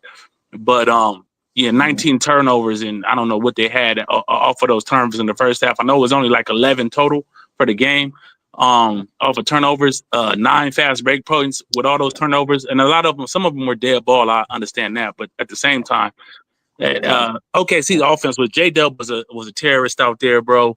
That mid-range jumper was nowhere to be found. I saw in the first half he was settling for middies, and they was just clanking all over the place. Big guards, though, man. Big guards contesting. They got some big ass guards. Even off a non-contest, he just wasn't knocking them down. He just had an off day. I thought, but they do defend pretty well. I don't get that twisted. But I'm just saying he had some wide open looks that he just smoked, which I don't think he'll continue to do. They had a long layoff. I'm not making excuses, but that's a fact. They had a long layoff. I expect them to be better in game 2, and I still think they're gonna win the series, obviously. But Indiana did their thing that first game, man. But I liken it to a Philly Lakers I can't commit matchup. to that. I can't commit to OKC gonna win the series, man. You can't. I can't either. I'm telling you, I don't know what it is, man. I keep watching this Pacer team play, and it's not built like your normal great team. No, but these motherfuckers are better than we've been giving them credit. Like a lot of people gonna feel like this game are they? But I'm telling you right now, every time the Pacers, when they get ahead in a series, these motherfuckers are crazy, man. They are like, I don't know who they've been talking to. I don't think they got Larry Bird and all the legends in the locker room or something. But these motherfuckers really feel like they better than OKC. I don't disagree with that. One of the reasons why they never backed down in game 1. Like, you know how many other teams we saw this year? Denver, Minnesota. Pack it up. Just fold in the fourth, just completely just say fuck it. When they was getting beat down, this motherfucking team is crazy. They really think they better. And when a team really feel that way and they win the game 1, it's hard. Like, I'm telling you right now, this game 2, Philly felt that way versus the Lakers, Lamar. Be surprised. Chill out. No, it's not even the same. Philly felt that way versus the Lakers. Chill out. No, that's not the same.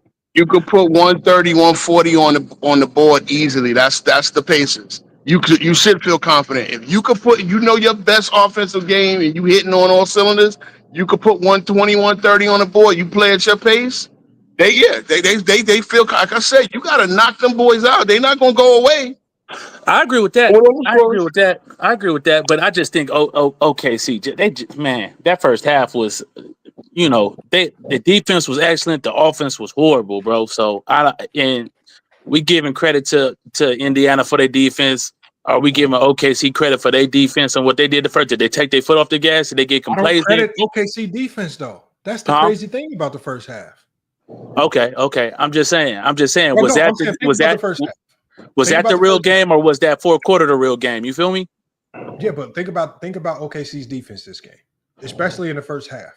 What I saw in the first half, it looked more so nervous than good defense. Like with them throwing the ball in the backcourt multiple possessions. Obi Toppin looked nervous. When they calmed down, when they finally calmed down, Indiana looked like the better team for the rest of the game. When the lights got dim, the lights were bright from the beginning. Anybody that watched that game, once they stopped playing like they was nervous, who looked like the better team? Well, what was OKC playing like? You feel me? Like in that fourth quarter, was they playing their best ball? Well, OKC too relaxed. They've been playing this entire playoff. They've been playing basketball that's heavily reliant on them getting to the free throw line. And when they're not getting to the free throw line, that score, even all the turnovers, 6 points, 8 points, 9 points, right? The free throws is what usually helped them get that lead from 9 points to 15 to 20. They wasn't getting to the free throw line. So them leads stayed around 9 to 12, right? Then the Pacers would hit a 3. Damn, back to 9. Yep. Pacers hit another 3, back to 6. And it's just like that pressure. Equalizer. It's equalized now. Like if they win game 2, it's because SGA gets to the free throw line like 15, 20 times. Again, if somebody been watching them since last year, I'm sorry. If somebody been watching them since last year, Boston had that same issue putting them away. That's what I'm saying. They cleaned up a lot of their issues from last year. And yeah, I think the highest spread was 16. And I said this.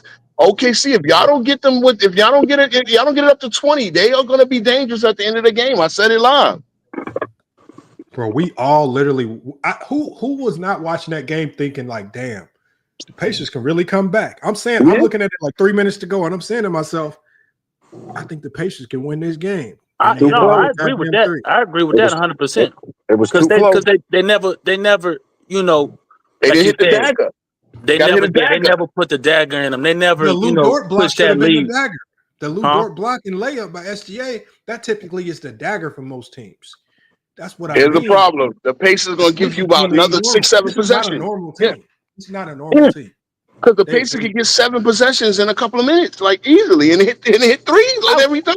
I watched a lot of I watched a fair amount of OKC. Is J-Dub that bad of a finisher, bro?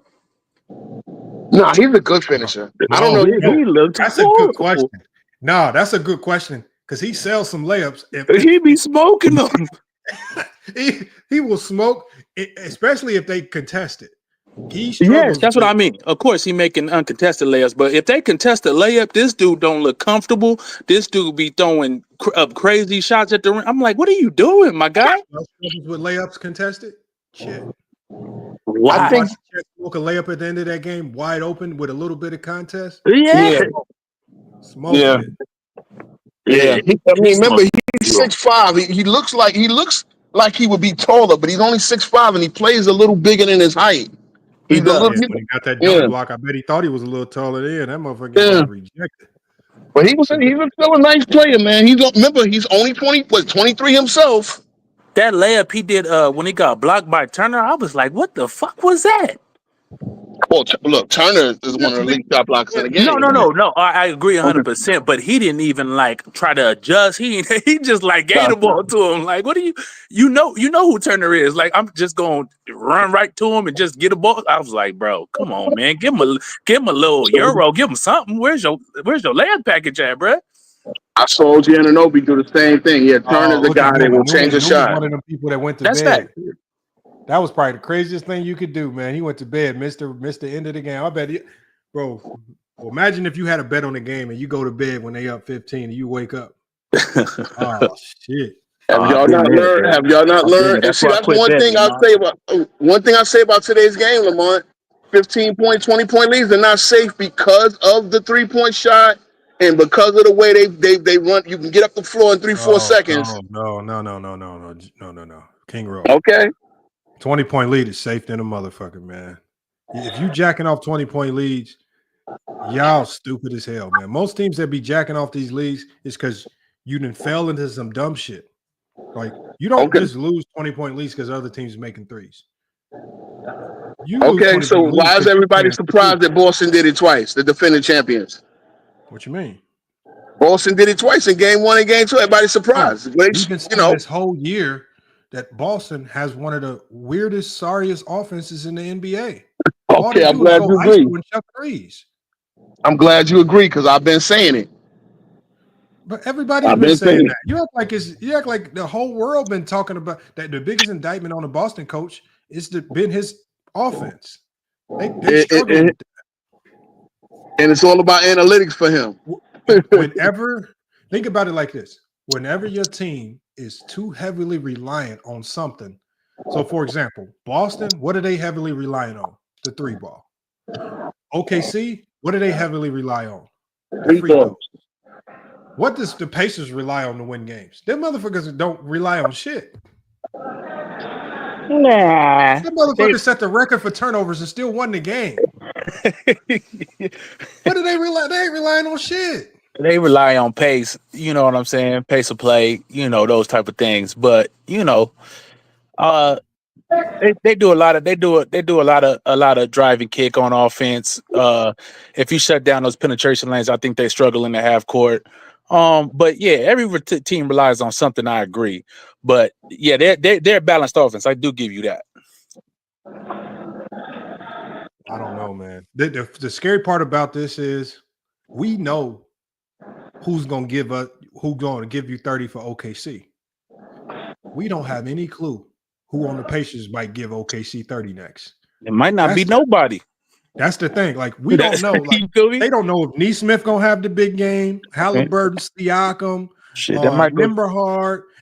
Hold. Shepard might come in. I mean, we watched goddamn Thomas Bryant come in and have a big game at one time. I mean, I'm like, bro, with the Pacers team, Obi going 5 for 6, that was humongous. You don't expect that from Obi. That's what I'm saying. Obi topping all them 3, especially the way he played the first couple of minutes. I'm thinking like, oh man, it was a walking turnover. It is, and that's great trust by Rick Carlisle, man. Shit, bro. If that was me on biting my fingernails, I would have set that nigga down. Obi got a short memory. Remember, he was my rookie. He was my rookie once upon a time. Come have a seat by me, bro. Come on over here and talk to Coach for a second. He put that motherfucker back in the game faithfully. He did. He did. No questions. And he rewarded them, knocking down them big shots. So kept him in the game. So yeah, man. Yeah, it was a great game, very entertaining. I did want to point out what you talked about earlier. It was the lowest viewed game since the pandemic, according to the Google facts. Yeah. That's horrible. That's horrible. America's missing out on good basketball. I bet you game 2 won't be. I hope not, man, because it is a great matchup, and you got some great young players out there doing their stuff, man. I really wish that the casuals would engage with these young players, man. And sell these guys, man. Sell these guys. Yeah, Halliburton is taking that overrated stuff personally. You understand what I'm saying? There's other guys on the pick. Bro. He's not. Is he not? This is the problem. See, we think that he's playing this good because of the overrated stuff. That's just media talk. The funny thing about it, this motherfucker been doing this all year. They've been calling this man overrated since last year. He don't give a damn. The best thing about Halliburton is he don't care. He been a nerd all his whole life. He been a nerd, weirdo type of dude his whole life. You don't think he was underrated coming out of Iowa State when he got when he got drafted, way lower than he should have. 13th, I know. So I don't know, Lamar, man. A lot of people use that for motive. I'm not saying he does or don't. I don't know him personally, obviously, but a lot of people use that kind of slide as motivation. We seen football players. What's my boy from my Lions? St. Brown writes the names of every dude that got picked before him and puts it in his helmet before every game. Stuff like that is motivation for players. So to say he not using that, we don't really know that, bro. I just don't look. When I see his MO and his player build, I don't think he give a damn. I think he just that motherfucker after the post game just said, man, I'm just happy to be playing basketball, man. He don't give a damn. What do you let me ask you this, Lamar. Do you think he wants the MVP? Glad to be He lying, Lamar. He lying, bro. Lamar, do you think he wants the MVP? Be happy to be playing, my guy. Hold on, Ain't nobody that good just be happy to motherfucker happy to be playing. Just touch the court and go sit his ass down. He ain't just be happy to be playing, bro. Nah, he ain't selling me on that bullshit. He play too carefree, man. He does, but he love the game. There's no question. They are playing this game. They are treating the NBA Finals like it's the regular season. They don't give a damn. Like, yeah, they do what got them there. Anything at stake. No, they do what got them there. I agree with that. They play free. You don't see. Well, I think the nerves in the first half got to him a little bit. To your point, so I do think the nerves got to him a little bit. But then once they settle in, yes, they play free. I don't think it's any agendas on the team. I think they just share the ball and they play as a team, play good defense. And I think OKC is on that type of time too, though. So I don't think nobody's mad that SJ is the star of the team or whatever, and he gets most of the claim. I don't think it's that type of vibe over there. So I think both teams had that element. I just think they're just a more free flowing style of offense. You know what I mean? To Holly's credit, as the floor general. Remember, SCA been there since the pandemic, and most of the rest of the players were in college when he got there. So, right. You know what I mean? He the longest tenured guy, 5 years in. He ain't longer than Dort, is he? Maybe Dort was there a year earlier.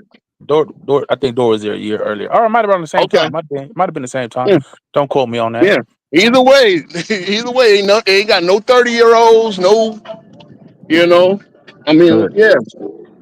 So and I agree with y'all 100% on it. This is the new wave. It's almost that salary cap, like you said, is comparable to football, man. You just can't pay these guys and not put a team around them. That's why you can't blow your draft picks. You gotta use your draft picks and develop them. And the best teams in football hit on those draft picks, man. And it's going to be the same way in the NBA. So you got to hit your draft picks.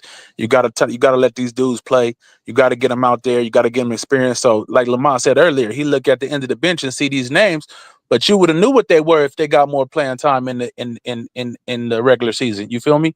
So to King Rose's point, Tibbs got to take a little blame for that. He got to take. I don't think he should have been fired necessarily.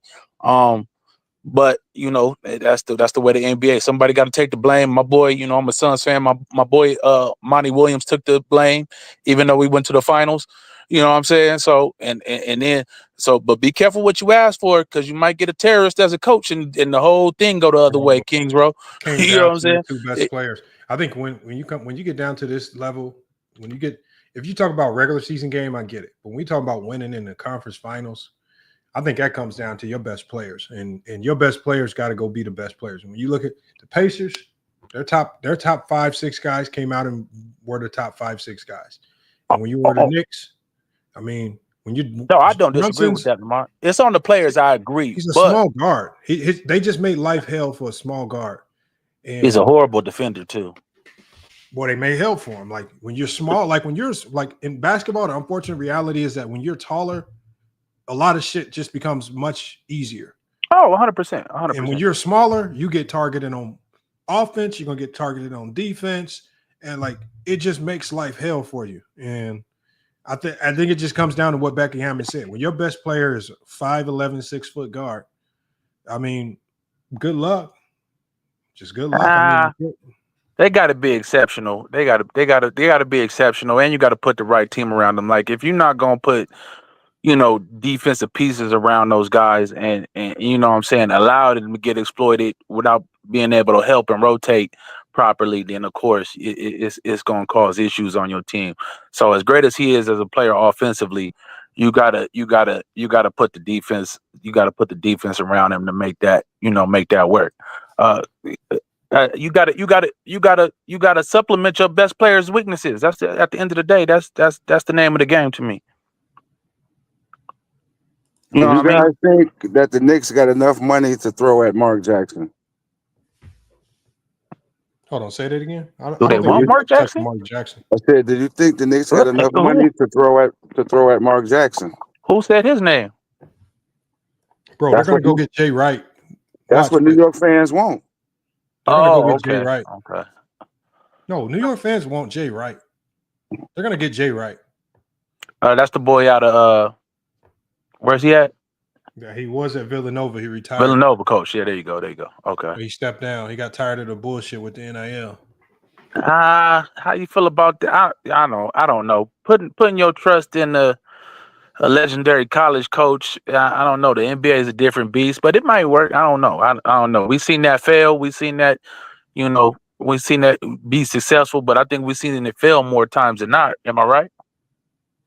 Yeah, but it's a different league now. I mean, the styles become more college oriented. If you're talking about going deeper on the bench, using more rotational level guys, playing with depth, that's college style. The NBA style has always been built on your top 6 guys. So if this new college style is more conducive to winning, go get a college guy. You already got 3 college teammates. Shit, you might as well go ahead and just cap it off. Get the coach.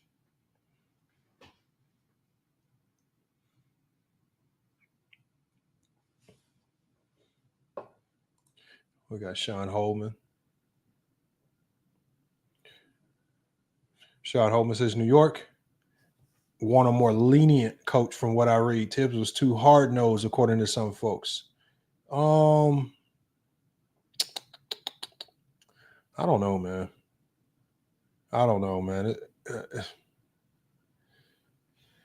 When you fire a coach that just got you to the Eastern Conference Finals, I don't know what the hell you want. I mean, you would think in most years, if you get to the Eastern Conference Finals, it will buy you at least another year on the job. But the fact that Tibbs couldn't even get another year is crazy. So,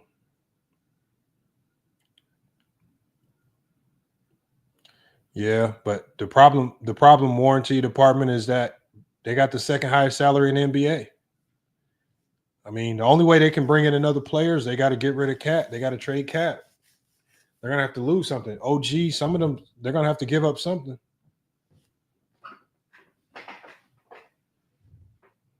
And they're close to that second apron, man. So, I mean, they're going to have to be going dollar for dollar in these trades. Hey, but look, y'all, man, we chopped it up on everything we wanted to talk about. Salute to George for pulling up, man. George is on mute right now. I'm going to go ahead and drop him down. Appreciate y'all pulling up the FYF Sports, man. We got the Friday night exposure coming up here in about 45 minutes here on FYF Sports, man. Go James Kingdom. He's going to be going live. Make sure y'all tune in, man. Check him out, man. He's going to be cooking, man. Should be another good one tonight, man. He has a good topic for y'all. He says Tibbs deserved another year with the squad for sure. I believe so too. I don't know what's going on with the NBA this year, man, but all of these firings are weird. Memphis fired a coach, didn't understand it. Denver fired their coach, I didn't understand it. And now the Knicks fired their coach, I don't understand it. But then you got some teams, you got some coaches with their jobs.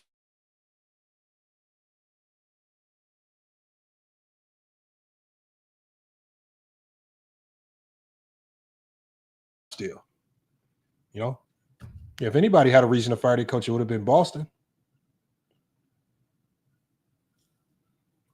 So, you know, it is what it is. But look, y'all, we're going to go ahead and get this one shut down. I appreciate everybody pulling up the FYF Sports today, man. It was a good show. We got, LA 824 Kobe. He says, Kobe, 81 believed, the second greatest scoring. What?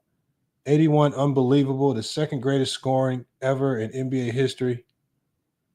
Yeah, it is. That was a great game. Yeah, he beat up on the Toronto Raptors, Jalen Rose and them. Did what he was supposed to do. He says, knee pad Kingdom going off the rail and talk about Jordan and LeBron. They're not talking about Jordan and LeBron. Y'all the ones that make it about Jordan and LeBron. Y'all always get mad at him for talking about Jordan and LeBron. When y'all the ones come in the comments, talk about Jordan and LeBron. Why y'all get mad at him? Because he answered y'all questions about Jordan and LeBron. I mean, you look all throughout this chat. There's people talking about Jordan and LeBron the whole time. So it is what it is, y'all. Hey, y'all, we're going to go and get this shut down. Appreciate everybody pulling up the FYF Sports today, man. It was a hell of a show. Tomorrow, I'm going to be doing that show, man. We're going to pick up on these prize picks. I'm going to show you guys how we do it from start to finish, get them lineups created. And we just going to kind of go from there, man. We got Pacers, OKC game 2 going. Should be a hell of a game. He said, whoever said Kneepack Kingdom, you fruity. Yeah. Hey, we already discussed it, Zero. You know how they are, man. They like to use terms, man. I told you about how they use these terms, man. To use the terms, you got to think of the terms. To think of the terms, you got to visualize the terms. And, you know, what does y'all got going on in y'all minds, man, where these are the things that y'all are visualizing, man. We've already talked about that, Zero. FYF Sports, y'all. Another great podcast episode, y'all. We're going to be back with more sports news. Until then, man, it's FYF Sports. Here we are.